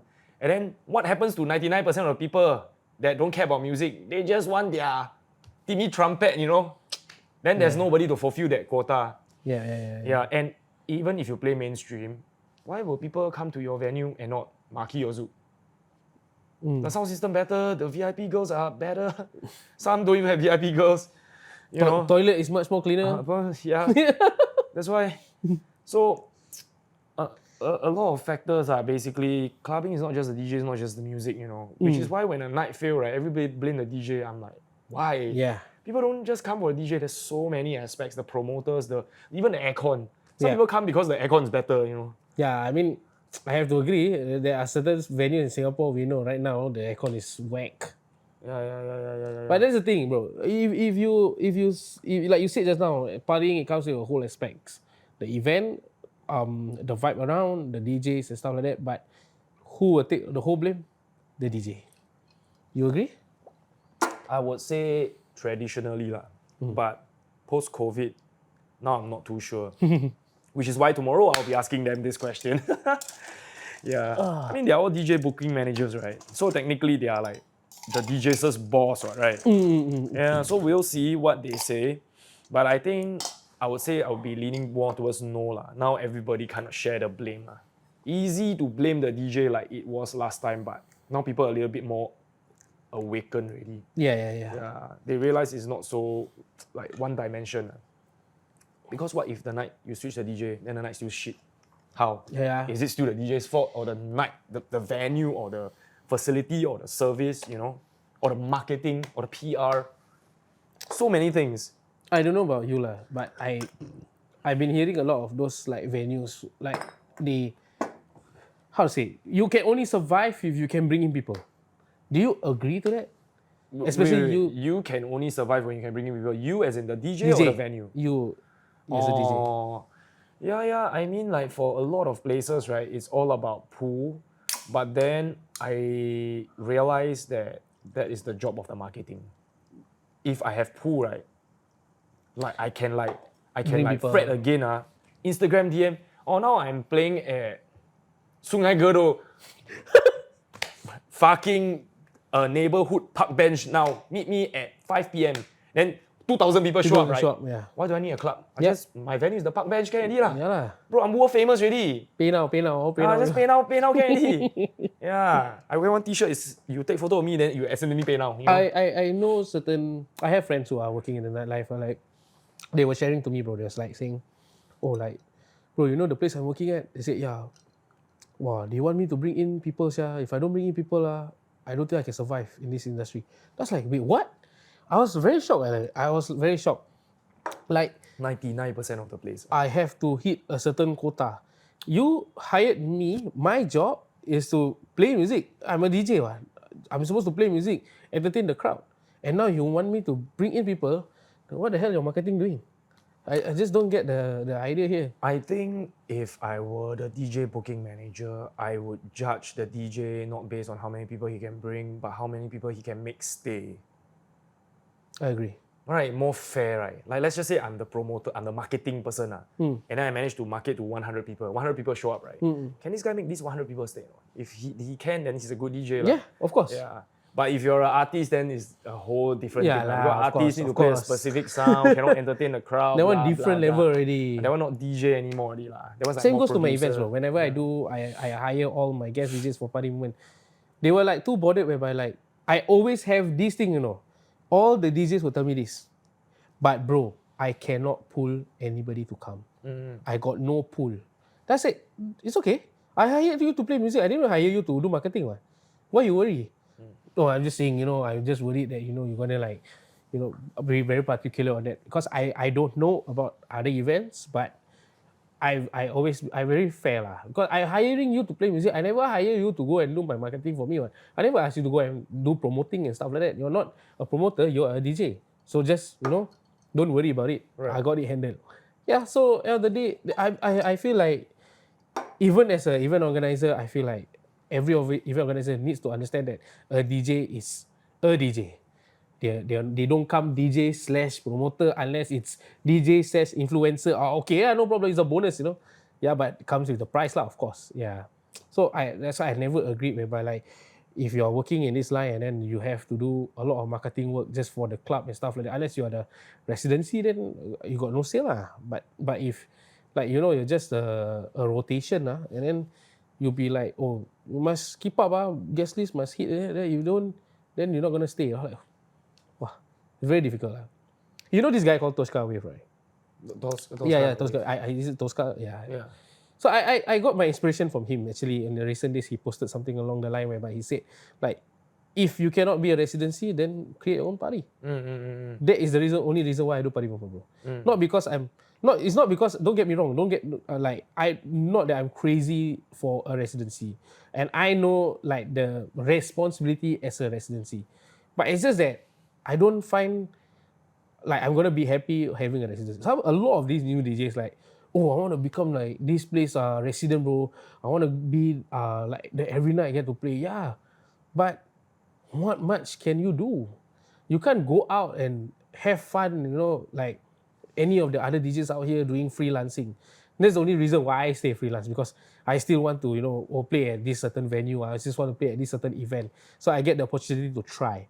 But if I get to just play here, I cannot go out. I have to stuck here, and then, you know, even if you are invited to play at a certain venue, the paperwork and yada yada. It's so messed up. But I understand where to a certain people it's like more to an income whereby they say it's stable. I don't have to worry. If I freelance, I need cover every week. I must hit like $800 or $900. So a month I hit a certain amount. If you are doing full time, then there's a certain amount of money you can hit that target. But yet again, also I have this vision in my mind whereby like we are all getting older. We are not getting younger. So how long can we really stay in the nightlife? Yeah. So end of the day, but it all depends on individual lah. But if your vision is to become a residency, I cannot say anything lah. But that's just my take lah. That's just my take. Yeah, that's very true. I agree. Same. Wait, were you when you were DJing back then? Did you ever thought of like, oh, I want to become a residency? Have you ever had the thought? When I first got resident, right, that was the dream. Residency means finally you can do music with stable income, and that's like the highest honor. Was that something you thought, or was that like, okay, this is it, or like? No, this was it. But eventually, right, especially COVID hit, right, it starts to give rise to freelancing. Now freelance, you can actually make better money. Because you're a resident, you're stuck there, you cannot play other places, especially for exclusive residencies, right? The club have more leverage over you. And then your pay will stay the same. They don't have to increase you for what? You're still doing the same shit, what? Yep. And you don't have leverage, you know? So when you freelance, you have no choice but to build your own brand and everything. And then that's from where you can build your leverage and be paid more and be paid the right amount. Yeah, so residencies I think used to be the end game, but now I feel like it's just a springboard to greater things. Yeah. But nightlife is quite scary. I think partially COVID really hit me in the eye, whereby like if we're gonna do this residency for very long, and then like what happens if another outbreak happens and then club owners don't make it, and then they just shut it down, and then where you gonna go next? You'll be clueless, you see. So at one point of time, I realized actually, freelance is kind of good because at the end of the day you still can do other things. Yeah, I mean like give an example like you now, it's very different. How I can see you living your life back then when you were doing this full time, and then now there's so much you're doing. Yeah. Correct. Back then I was already putting out a lot of content. Now it's like massive, like a lot more. Yeah. Last time it's like once a week. People was like, wow, fucking crazy. And I was daily content, man. And it's an algorithm. If you don't keep up the algorithm, you're out of it. Yeah, you have to keep up. Precisely. And we are getting older, no? Everything is getting tiring. Yes, I hate to admit it, but even if you keep a healthy lifestyle, it will get more and more tiring, right? Which is why last time I used to dream of the tour life, right? Now I really wish to do like Calvin Harris on it. I make so much money from the song royalties, right? Then I can choose to tour, like the whole entire year. Maybe I just tour 4 times. Tomorrowland, Ultra Miami. And that's it. 2, 3 more others. Not really, the rest is less like, I also don't need the money. Yeah. And then the rest of the time I can just invest in real estate, passive income, whatever, make music, and then I can just be at home. So that is also why it motivates me to create a YouTube channel, do podcasts, Yeah, it suits my lifestyle more and more. I still love to DJ, but the touring is a bitch, basically. Yeah. Maybe next time, I don't know, VR is invented and everybody can be immersive and I can be DJing in my underwear. Nobody care. Yeah. Actually, I had that thought. No, I told myself, what if one day, tomorrow, right, like everybody just VR clubbing? Yeah. Right? Can you imagine that? Just go into that one server, and then this DJ is gonna play for this timing, and then you just have to pay a certain amount just to enter that server. Just like how you enter into a club. I mean, that's it. But then I feel that the difference, right, is it still cannot beat live because it doesn't have that interaction thing. Correct. Because clubbing is not just the music, man. It's about touching people, being sensual and shit, He's not a molester. But he said touching. Don't get it wrong. Because, right, 2-3 podcasts ago, we have a friend that does VR a lot. And then there is this Japanese anime con music festival that is fully VR. and then you can wear gloves, right? And then you can shake people's hand. Shit, I think I saw this on Crazy TikTok. I think I shit, saw you this on know, TikTok. like Yeah. And then like, wow, you can like actually interact with people, and then everybody's like, whoa, where you touch? Yeah, but then at the end of the day, like, It's the same like the one, remember during COVID, Justin Bieber did the online concert thingy where he was singing in a platform and then you just have to go, and then everybody will just flash. I don't know if you saw this lah, but Justin Bieber also did it. It's something similar. Actually. so you can interact with him. Yeah. Yeah. Not like virtual reality, but like augmented reality. You can kind of like interact with whatever. Yeah, because at the end of the day, the reason why I am so into DJing is also because of this concept called Club Love, which is like how I like to coin it. It's basically, I love the smell, right, of perfume, cigarettes, and a crowd, Smoke machine. smoke machine, and loud music. And then, back then, 96 BPM was the main set. Summer Love. At fucking 1 a.m. Everybody, wow. That is, and then slow jams. And that was the peak of like how I love clubbing, you know. Yeah. So those things you still cannot really replicate in VR or AR, you know. So I still feel that Especially like miles to catch up. people's expression in the club, like especially when like give an example like Gasolina, everybody go crazy for Gasolina. Like whoa, you can really see on their face like how excited they be. You know? Yeah. But in the VR you can't do that. Yeah. Yeah, just one blank avatar down there lah. Yeah, then talking about hip hop, right? The other day I had Faris Jabba, and then he I was saw that like- episode. Yeah, I saw that episode. He was like, yeah, I thought you hip hop DJ. And I'm like, yes lah, for a very long time lah. But then I stopped being one because I realized that the DJ is just like the afterthought. You put in so much effort in your craft, right? And you are just the afterthought, you know. The main thing is the rapper. And you are just always the baggage boy lah of the rapper. I agree. Like even in live sets, right? Like today, a lot of like flip outs or edits, right? You play a banger, right? People never cared about the DJ, bro. They just cared about, hey, bro, Kendrick Lamar just now. That sound was so good, bro. But who found the gem? It's us. I mean, like we don't produce, of course, but then we found, you know, not a lot of people have it, or they edit or whatever it is. But they never ever thank the DJ, bro. I feel like DJs are still being underappreciative.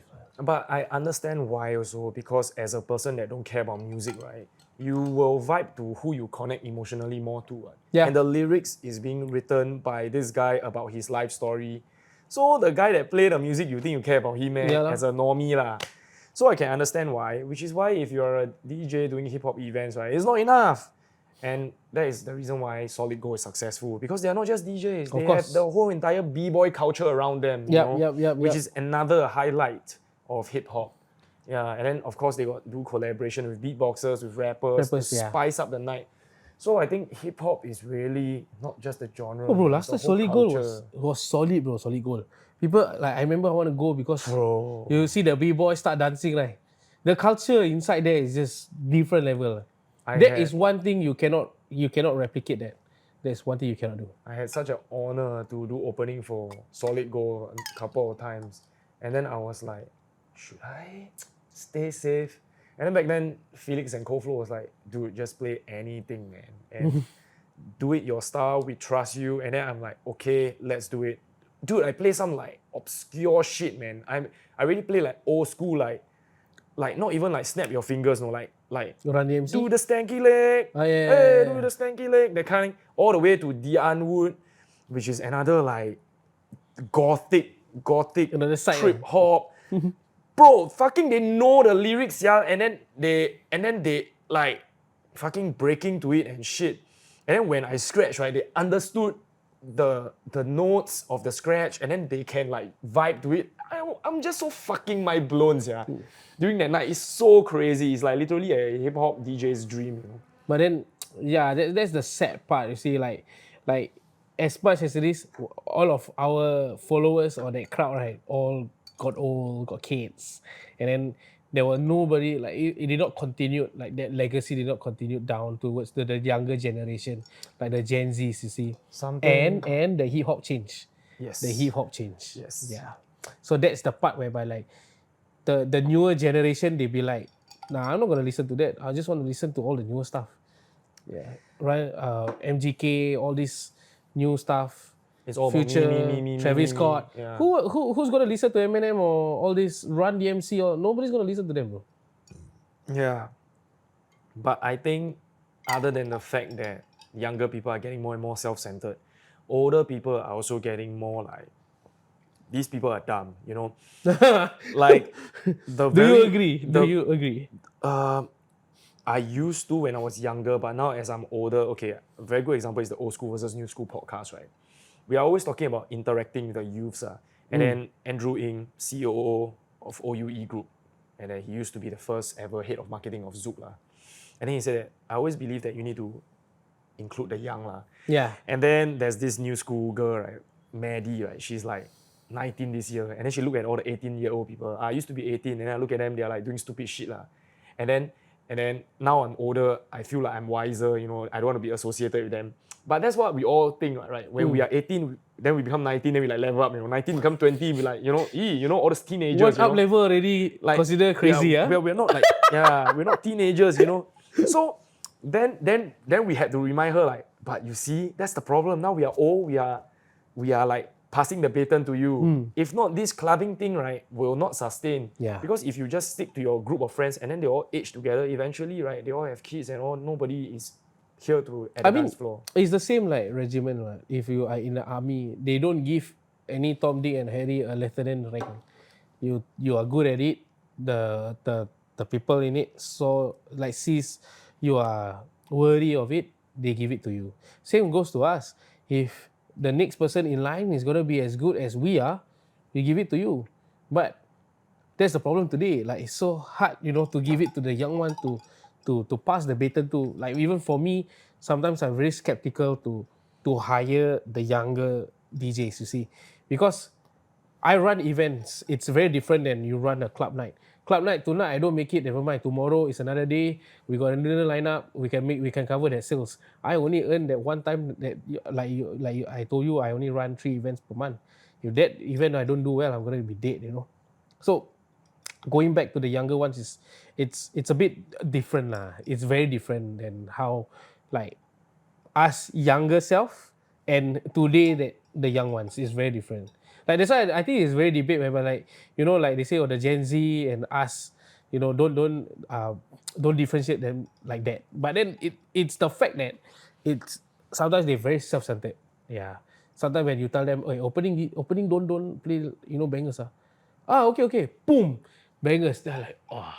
Yeah. They are the most important. Yeah. Which gives rise to the job hopping. Right? They work 1 year, change job to get the pay increment.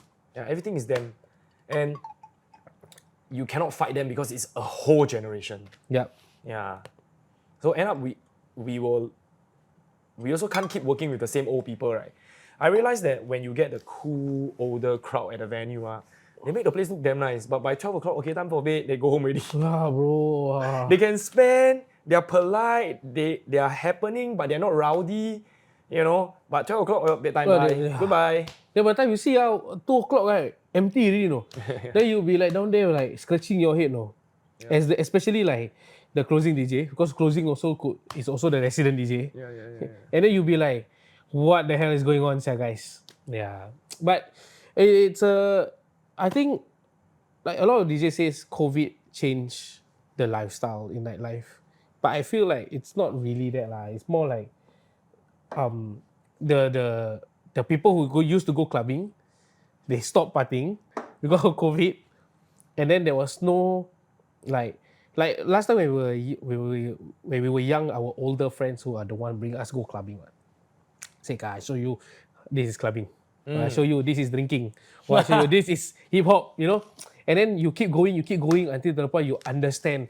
Oh, now I understand why people come early because like guest list close at 12, the queue gets long. 1 for 1 job. Wow, bro, don't talk about 1 for 1, yeah. Last time I remember, I come Back then, when I was 18, right, I will, during Jakim days, I will go Zouk before 10 p.m. I will go with like one friend of mine, because you buy, Get a DBS job first. First 100. no, you buy ticket, you get coupon, 4 coupon, then exchange with 1 jak. And the ticket was only $14 before 10. And nobody knew that deal. So I always go Zouk before 10. And suddenly a lot of people do it. Then they stop that deal. Alamak. They're like, that's the thing. Because last time you look forward to this kind of thing. But these days, they can afford, bro. They don't care. No guest list, never mind. I'm going to pay $20. Whatever. Yeah. Like kids these days can afford. But back then, it's very difficult. Difficult times, ma. And I think now time is more important than money. So that's why they send people to recce. Is it happening or not? Not happening, don't waste my time. Yeah, I agree with that. I was actually, that thing I shared with you, I was quite shocked because I only recently found out like this bunch of kids are like, I always ask them, hey, why you all never come early? No lah, we just want to know lah if it's crowded or not. Then how do you know? We see lah, whoever friends who reach first or not, we just ask them see first lah. If it's not crowded, then we go another place lah. Then I realized a few of them also say the same thing. They're like, oh, okay. Now I understand how's the culture for the young ones like right now. So they don't party like us. Like last time, straight up our mind. Okay, Zouk Jakim, Saturday night, let's go. Go Holiday Inn, buy bottle, drink outside the bridge. Drink finish, go inside. Claim the coupon. Party all the way till 3 a.m., 4 a.m. Then night is done. Yeah. But now, no longer the same. That's why, like it's very challenging for like for me, especially like for Party Movement, because we're not a top-notch event company in Singapore, of course. We have like people like Fuego Culture. They are already well established. Like they started way before COVID. And I just started, like we are coming in our 2 years actually in February. So like we always face this problem whereby like, are we gonna pack up the place or not? And if they don't, we need to figure out like a strategy. But what strategy can you do? What much can you do? You can share to thousands of people. If they don't come, they want to go there, they go there. You cannot do anything. Like, if I'll be very frank with you, the recent December, we did one of the nights at Ikigai. I only sold out 3 tables, empty. Strategy-wise, there was no strategy. People ask me, why empty? I said, I cannot question you. My only reason, December people go holiday, or then found out, there's Fuego. Then I can't go to Fuego like, hey, because of my club, my event empty, yeah. It don't make sense. What? It's business, what? So, but whoever or whatever they want to go is all up to the crowd. Yes. Yeah. So to me, to the aspects of today's partying, it's very different, bro. Like I always, I always like to share. Last time I hear 10:30 pack, 11 o'clock before that all pack. But you think these kids, you think they care? They don't care, bro. Because to them it's like, I never live in your era, and you will never understand my era. Yeah. So it is what it is. It's 2035. Yeah. So 2 things. First thing is right.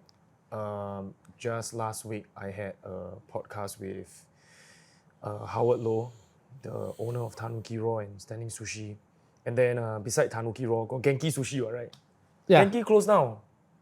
Yeah, the 313 Genki closed down. Yeah, then Tanuki still survive. Okay. And then I was like, hey, that's great news for you, right? Then he's like, no, that's not good news. Meaning the total size, right, and the total traffic coming up, right, will be less.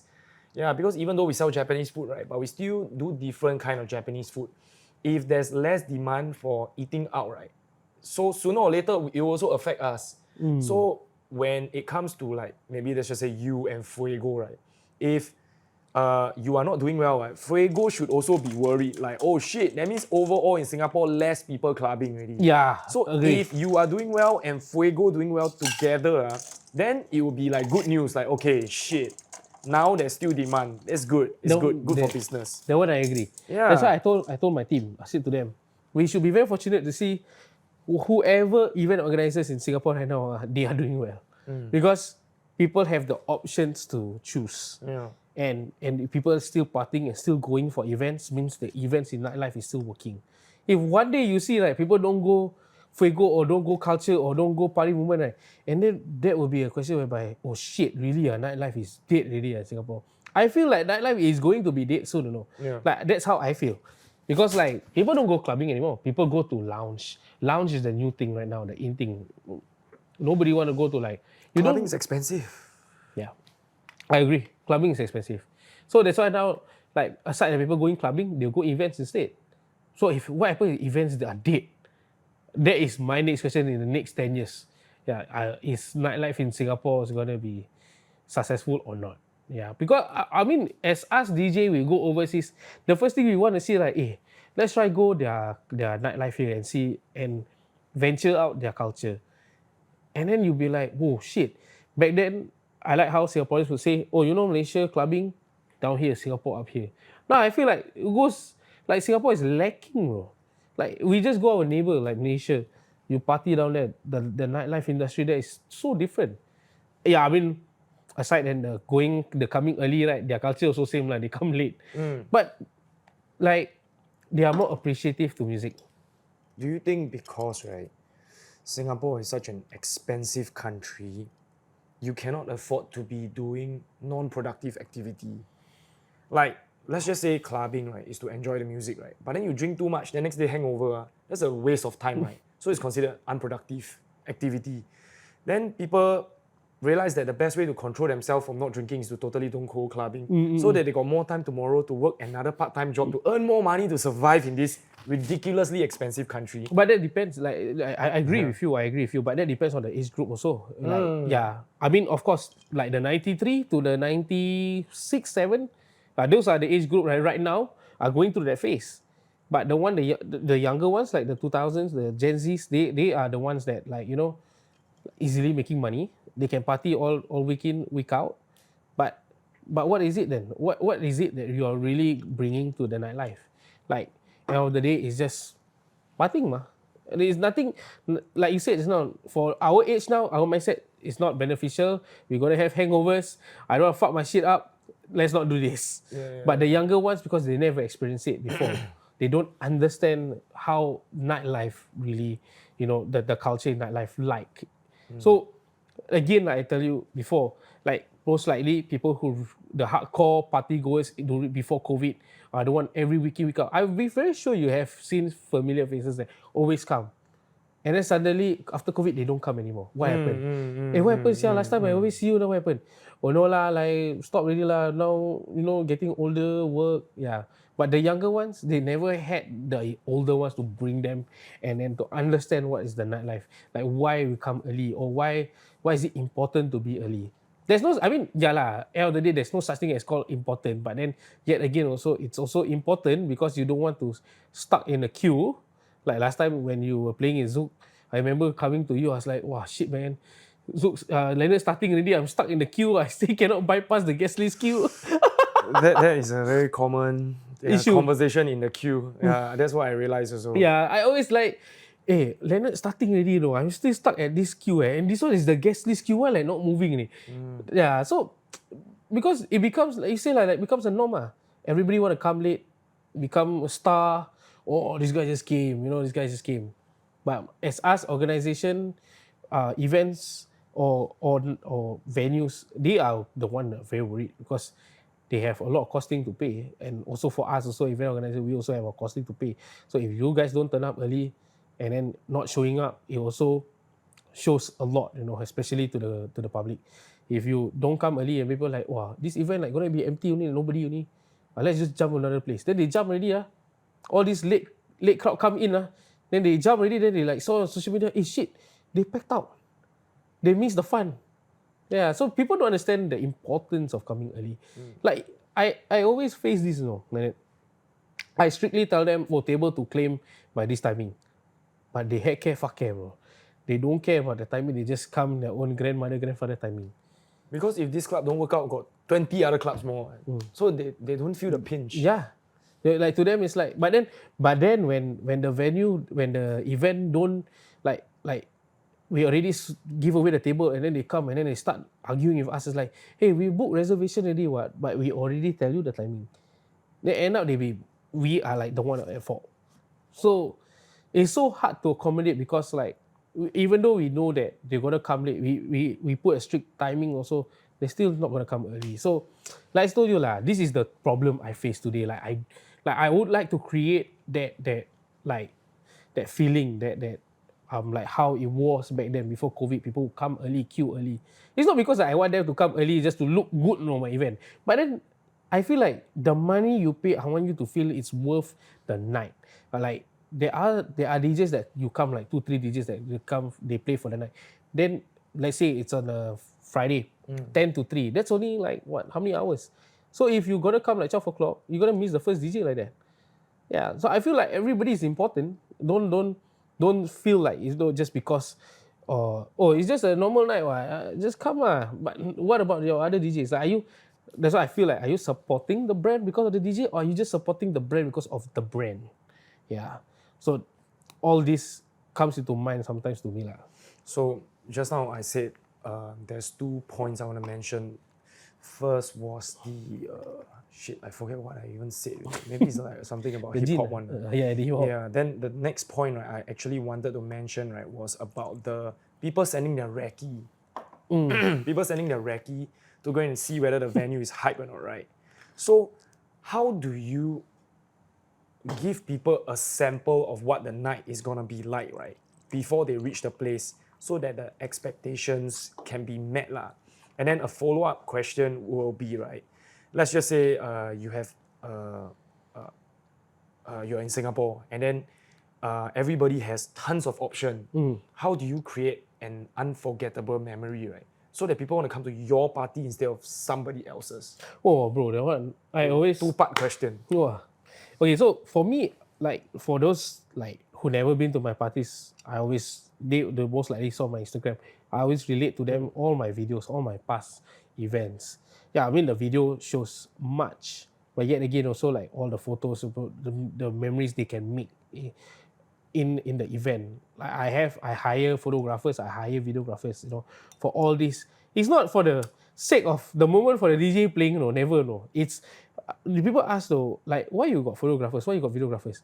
Because they are the one capturing the moments of the event. Without them, you guys can the people who want to come to my event, they will never understand. So when they see the videos and they see the photos, they'll be like, is the vibes gonna be the same? That's like, yeah, it can be the same if you're gonna bring the same energy. That's how I always bring to the crowd. And they're like, oh, okay. That's why they keep coming. They tell their friends, keep coming. So I don't have to like keep coming up videos to tell people. Until to the point where people like, am I in the video? you get what I mean? Yeah. So that's something they want to look forward to be. Like as much as I just want them to enjoy it with their friends, enjoy to the music, they want to be part of the video like as if it's a music video, which I totally like, it becomes a culture now. I'm like, okay. It's like how people want to be inside Ultra video, Ultra after movie. Yeah. Same goes to photos, bro. Back then, I don't know about your time, people don't want to be inside the photo, the club photo, They're gonna upload internet because later their wife will see. Or wife will want to see. I mean, I face that too. I face that. You don't mind delete for me this photo from this album? I mean, like whatever lah, I'll do it for you. But because of the photos, then they see and then they say, wow, bro, I look at the event, like my friends who never attend, they'll be like, wow, bro, I look at the photo album, the last event, wow, like quite lit, I wasn't there, but it looks good. Yeah, like, yeah, come. Like, I do not know how much you want me to share, because as much as we DJs or the event, people can take a video, post it on Instagram story, and then to share with you the night, you need to come yourself and see it for yourself. Same goes to every event, bro. Like, I believe Fuego always, their video is well done, like how they market it, I mean, I inspire to be like them, of course one day. But I see, I told my friends, see Fuego, their work, their marketing, it's not gimmick, no, it's legit. You go down, you get this vibe. So that's how you assure people that how your party is gonna be like. So same goes to Party Movement. I told them, for you to experience this is for you to come and take a look yourself, and then if you really enjoy it, you want to come again, I cannot stop you. Yeah, I am not saying Party Movement is a drug, but then yet again I cannot stop you. A lot of people like, when's the next one? When the next one? Come out video. Hey, I want to be some more. Or sometimes we feature those photos on our Instagram, like saying thank you and stuff like that. Well, they really get excited over it, bro. They're like, for photo, you guys can go crazy. Some guys even like, walao, you all never show my photo so bad. We get such response. I'm like, Oh, you're very weird, ah. People like to see themselves. Yeah. But that's the thing. Like, I told myself I want to go even further. I want to make these people crave for more. But I'm still figuring out it. I'm still figuring it out. Like, Have you seen Wavy? yeah. The hip hop night? Dude, they are doing what you're doing, but on steroids, man. Everybody dress up party all, yeah. Yeah. I was there when Wavy was just started. It was crazy, bro. Back then it was canvas lah. Yeah. All like wear all expensive stuff, more speed. I like wow, crazy lah. But that's the vision, the mission for them. But I really respect what Wavy have done back then, bro. You wear expensive goods, flex here, flex there, shoes flashing. I'm like, Your whoa. earrings got earrings. People wear heavy chains, not 3 chains, 4, 5 chains. I'm like, wow, this one like, you go, like those fashion school, you see the school at Poly, yeah, you will see that kind of thing during review. I really respect those days. But I still respect them no matter what they do. Prof. Yeah, shout out to Prof. I think Wavy today will not happen if what he had not did previously back then during canvas. Yeah, and I'm not sure if you know the artist Anima. Never heard of. Yeah. Okay, so Anima is this main stage melodic techno artist that's very well known for his visuals. Okay. And the visuals is like so huge, right? And so lifelike, right? That it feels like it's popping out the screen. I think I seen this on TikTok. Yeah. So recently he did a stint which eventually became a residency at the new venue, Las Vegas, The Sphere. Okay. Have you seen the Sphere? Yeah. So it's so fucking immersive. Like one of the visuals, right, is like his avatar, right, like literally jump off a spaceship, right, and free fall into Earth, right. And everybody there, like literally can feel like they're jumping off it. Shit, man. And that is the new level of DJing, new level of live concert. So do you think, right now, if we were just DJing music, that's it. Is it enough anymore? Yeah, that's the thing. That's why I told you, like, I'm planning ahead. Like, I want to do more. I want to do greater things. But, like, and what greater heights I can bring for people, you see. So that's difficult right now. Yeah. But of course, if you ask me, his events gonna be like my end goal. Is this my, like, what's gonna be my end goal? Of course, I want to do festival. I want to have my own club. Of course, that's my end goal. Like, people say, why want to open club? Club can make money, man. Like, everywhere got club. But likewise, everybody has their own vision. The growth plan. Yeah, the growth plan. Because now you do promotion, that means you are doing more business, less DJing. And then when you start your own club or festival, you start to dive into the world of logistics. Yep. And manpower and HR. You don't even need to touch DJing anymore. Yeah, bro. Agree. You will change occupation already. Yep. Yeah. That's why. Before we continue, I show you the Anima clip first. So this, right, is an omnisphere. Yeah. Okay. Let's not on the music in case copyright. But then it is a sphere, like Omni Theater, like 270. But you see, this is the DJ. Fucking hell. Yeah, this is the DJ. And then these two robots, right, that can play cello automatic. Then you see, like, everybody feel like they are flying down. What the hell? Yeah, and they say that video cameras, right, cannot capture what actually is happening because it's 360. Yeah. 360, yeah. And then the avatar is literally like free falling from the spaceship. And then now it's like finally out of the spaceship already, right? And then you see he's like free falling towards Earth. And then this is the, the Anima Afterlife, his record label logo, which is like the intro to the whole entire set. Then everybody just like, wow, shit. So I show you the... But if he play at festival, that will be a problem. If the festival No, doesn't he only go festival that got screen. Okay. Yeah, like So like Toulon or Tomorrowland what. is going to be a difficult thing for him. Yeah, Tomorrowland he got special stage. Yeah. So this is... Okay. This is the record label logo, and that's how it makes sense. Okay. It's like full circle, Insanity. What the fuck, this one? This How is the insane Las is Vegas. this? the It's here, sphere, Yeah. I think they have one also at Dubai, right? Something like that. They're gonna build a second one. Oh. So how now? That's the global standard. How do we like match up to that? Crazy, Wow, that's bro. crazy, bro. Crazy. Crazy ass shit, man. Now, 2 turntables and 1 mixer. Real DJing. But like for me, I feel like right now my main goal I want to hit is to do a festival. I'm running my own like last year we did our anniversary. We did like a festival, like from 5 to 12. We did at Sandbar. I mean, it's a very mini festival lah. It's not like those festival you thought about, like you zook out. What's the capacity? Oh, it actually can fit. I believe so. Can hit 450. But the turn up was like about 300-ish. So at the back area was a bit empty lah. But other than that, it was at Sandbar. Oh bro, like that was my very first, I feel like my achievement that I thought it could not be done. Oh, that one was like 7 or 8 DJs, 1 hour, 1 DJ. I told myself, shit, can be done, man. Like, especially, you know what day? It was Chinese New Year. Because that was the only date they had available. During a short period of time of asking lah. I was like, okay lah, we try lah. Wow, especially that day, public holiday, so you know how Sentosa usually how busy it gets, especially with the people having off day, going out. Oh, so packed, no. Someone very pricey, bro. Like a lot of those like Malay families, they with all the tudong auntie all walking, then see me down here with alcohol, liquor. Then I'm like, I'm running a business, so you know. Yeah.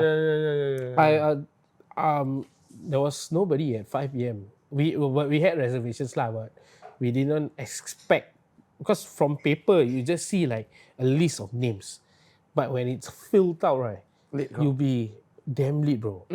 The best part, at about 8:30, there was a heavy rain downpour. Wow, shit. So imagine it's outdoor, people got bottles, drinks. You'll be surprised, people were just fuck the rain, partying under the rain, bro.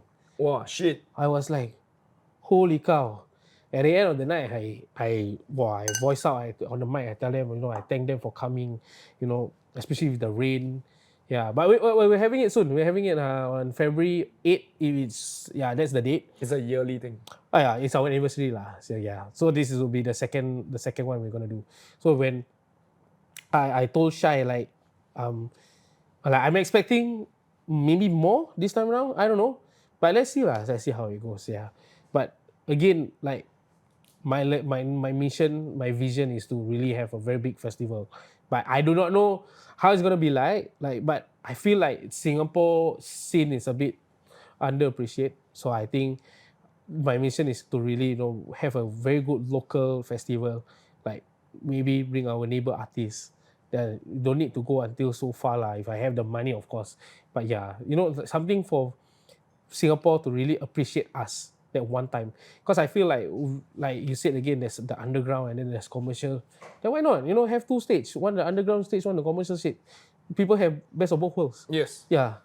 Do you agree? Yeah. That's the way, man. Yeah. Yeah, moving forward. So yeah, I can see the natural progression when it comes to like setting up your own events. How difficult it is to partner up with another event organizer. Oh. Be very honest with you, it's very hard. Right. Everybody got their own vision, their own KPI. I mean, aside from the KPI, to align the sound also is very difficult, because like other events have very particular sound, like they want to have a reggaeton night, but I want to have like mix of Afrobeats, Amapiano with hip hop. How are we gonna align with this? Well, then they were like, oh yeah, don't worry, like align. Okay, we align already. Okay, let's try. We do. Then the debate will come after that. Who's gonna take sales? That's a problem. Right. So as much as I want to work with other event company, but it's a bit difficult. So I prefer to work with the DJs around. Yeah. As much as I came from the DJ background, I rather work with the DJs rather than I work with the event people side. But yet again, also, of course, if there's opportunity come arise and then they're really good chemistry to work along, why not, But yeah. Eventually you will come to it. Yeah. No choice one. Yeah. It's agree. B2B, right? Yeah. It's just the duplicate, the difficult part is that, like, who's going to get more? Of course, everybody, if you bring out a cake, a pie, everybody wants to have the bigger pie. Nobody wants to have the smaller pie. So the problem is, how are we going to agree to having a fair share? Yeah. So that's just business, bro. Just business. Same goes to other brands out there. Like why certain companies don't work with this because it doesn't align. Yeah. Why Red Bull works so close with GoPro? Because Red Bull does crazy stunts. GoPro capture the stunts. It aligns. But yet again also, like most of the successful event organizers in Singapore, they have their own nights where it's concentrated to what they really want. Give an example like culture. They do this pop culture stuff whereby it's concentrated to like, oh, it's Taylor Swift night, oh, it's, or it's Kendrick Lamar's night, give an example, yeah. And where then we got Fago, where they have the Ama piano and then the Afro beats. So it's you can't get culture to go in with Fago, right? Because it's very different. So people was like, the crowd from culture be like, but Afrobeat leh, no Taylor Swift, how? Yeah. So, but like you said, eventually one day everybody will work around something. You can never know. That's why I thought, I told my wife this. I like, why don't we do one festival, like that? Just do everything, culture inside, Fuego inside, party movement inside, different stages. Oh, you got whole night of Taylor Swift festival. Can you imagine how crazy would that be? People turning up wearing like Woody or Buzz Lightyear, then one stage like that, then the whole crowd then having fun, and then you got the Ama piano, the Afro beats. Oh, I told myself it's gonna be. It's visions lah, but then can it be done? Yeah. Everybody want to be in charge. Yeah. But it's end of the day, it's a fair share lah. I give you a stage, just do this lah. Yeah. Agree, completely agree. And looking forward to February 8th, Sandbar, right? Yeah. And then, I don't know, what else is in the pipelines? Are y'all gonna do corporate events? We have not yet got we haven't got any offered yet. But of course, if there are corporate events, I would love to do it. I used to work alongside with Sony way back then lah. Yeah, doing events. Yeah, I mean, but I was just mainly doing DJing. So I don't know. Maybe in the future when the opportunity arises, of course I'm gonna take the opportunity. Right now, like it's more focused to like I want to do more nights. I want to create more memories for everybody. That is the most important thing for Party Movement right now. Yeah. Yeah, because like speaking to photographers, they are also saying shooting club gigs, you don't really earn that much. Yeah. But one corporate, wow, all set for the month, that Agree. kind. I mean, Yeah. same goes to us DJs, bro. Yeah. Let's be, touch your heart, tell the truth. We earn a lot more, as a freelancer, we earn a lot more in corporate gigs rather than you work for event gigs. No offense. Or event gigs, they will just ask you, bro, what's your rate? And then you'll be like, shit, friend eh. Certain amount. Okay lah, give you extra 50 lah. Okay lah. But then when you get corporate gigs, it's different mah. Like, don't mind us, we're not too sure, but what's the market now? 1,500. Okay. Okay, sure, then we'll take that. That's within our budget. Yeah. Same goes for photographers, bro. Same. Yeah, it is. Yeah. Like my friend did for was it Maluma? I forgot, one of the reggaeton singers that performed at MBS previously last year. Wow, bro. I was surprised they paid him like 3K for 2 hours shoot 3,000 just to shoot, not even edit Take photo, memory card, pass to them, their own production crew will do the editing. Done. Job done. Damn. Can you imagine that? Yeah. That's why I always envy like DJs or all these people who like, especially prime time during like all the big holiday gigs getting the $1,000. Wow. That feeling you take, right, you can straight away like, okay, tomorrow go holiday, go Bali. Correct. Yeah. I would do the same, like previously a friend of mine who just like New Year's, wow bro, straight away first Jan, go Bali. They're like, how much you got the gig, bro? Like, oh, quite a lot, bro. Not gonna tell, it's quite a lot. Good 4 digits. You hear the 4 digit, you pick check, though. You're like, wow, shook, But then, a lot of the DJs were like, wow, I also want that feeling. I always tell people, there will be a time, your time will come. Yeah. Have we reached a point, right, where there is too many DJs, too little demand, to a point where the moment I get a gig, then there's less for you. The moment you get, there's less for me. Have we reached this point yet? In Singapore? Almost actually, you ask me. I have, like, to be very honest, I have to say it's almost hitting to that spot. Because, like I said to you before just now, Singapore right now, the venue for places is very little. So, when you reach out to me and you're asking for me, it means you are in demand. And then you're going to be charging more.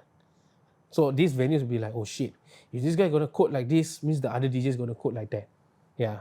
So I feel like people should know the value, your value. Like some, I don't want to say names, I don't want to say who, but there are people who are still undercharging venues. Or I can take $100 per hour gig. Shit, why are you doing that, bro? Why are you taking the $100 per hour gig?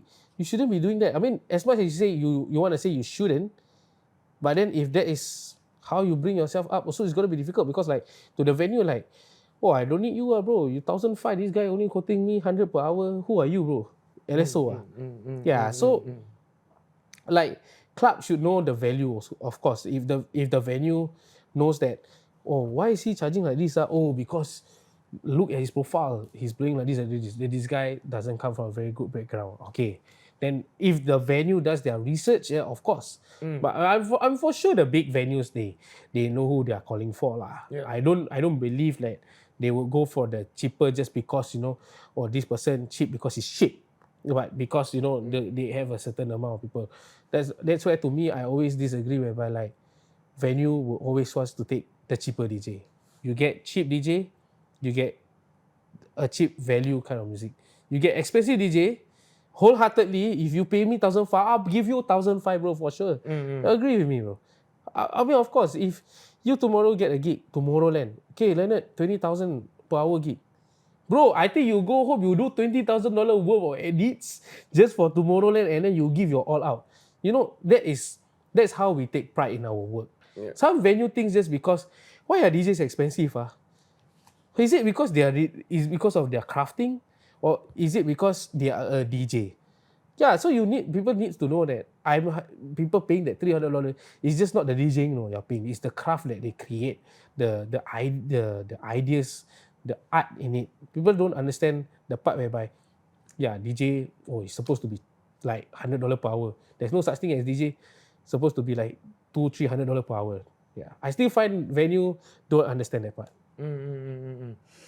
And beyond DJs, right, when you look at like pop stars like Taylor Swift or Sabrina Carpenter, the audience relate to them on more than just the music. Yeah.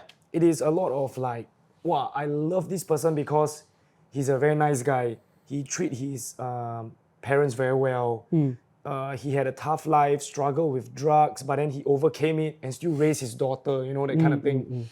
So you are paying for all of that as well. Yeah. Not just the music, Correct. Yeah. Correct. Can we take a toilet break if you don't mind? Yes, please. Okay. So maybe, I don't know, I guess, do you have like any more things you want to shout out, or we can just wrap up for today?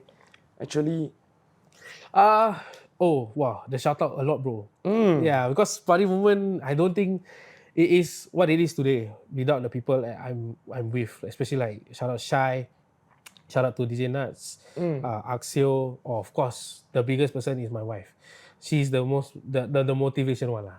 Without her, I don't think like I honestly I have to be very frank with you. There were times I wanted to give up, like empty nights that I don't earn, nights that we lost, that we eventually didn't make it, but they had to fork out our own like savings, and pay our DJs and stuff like that to that certain point of time. And then I told myself, if this is gonna continue, I don't want to do this anymore. But then I told myself, I cannot give up, because if this is something I'm already doing, then it's something I have to look forward to my visions and goals lah. If I really give up, I don't like it. It just really shows who am I lah. So I always thank my wife for being my supporting partner, my pillar, and at the end of the day also, she's still the lady boss lah. Yeah, me and Shai have to agree. Like, she has a bigger say. She's because you see, us as the nightlife person, we are always at the front. but we also need someone at the back to see the Yeah. bigger picture. Producer and director. Yeah, so she's always like that. Yeah. Actually, I wanted her to join us today, but she's at Vietnam right now. Yeah. Damn. Yeah, work retreat leh. Company retreat leh. Wow. I also want leh. Party Company movement. hit KPI. Yeah, company party movement hit KPI. Okay, come on, we go overseas. Yeah. But yeah, great to have you after so long. Well, it's been a while, so I haven't seen you also. Yeah, hopefully. Thank you, thank you for having me on board. Yeah, when we are free and we go for a party, we can go to a party movement party. Yep. You can check us out on Instagram. It's at PARTYMOVEMENTSG.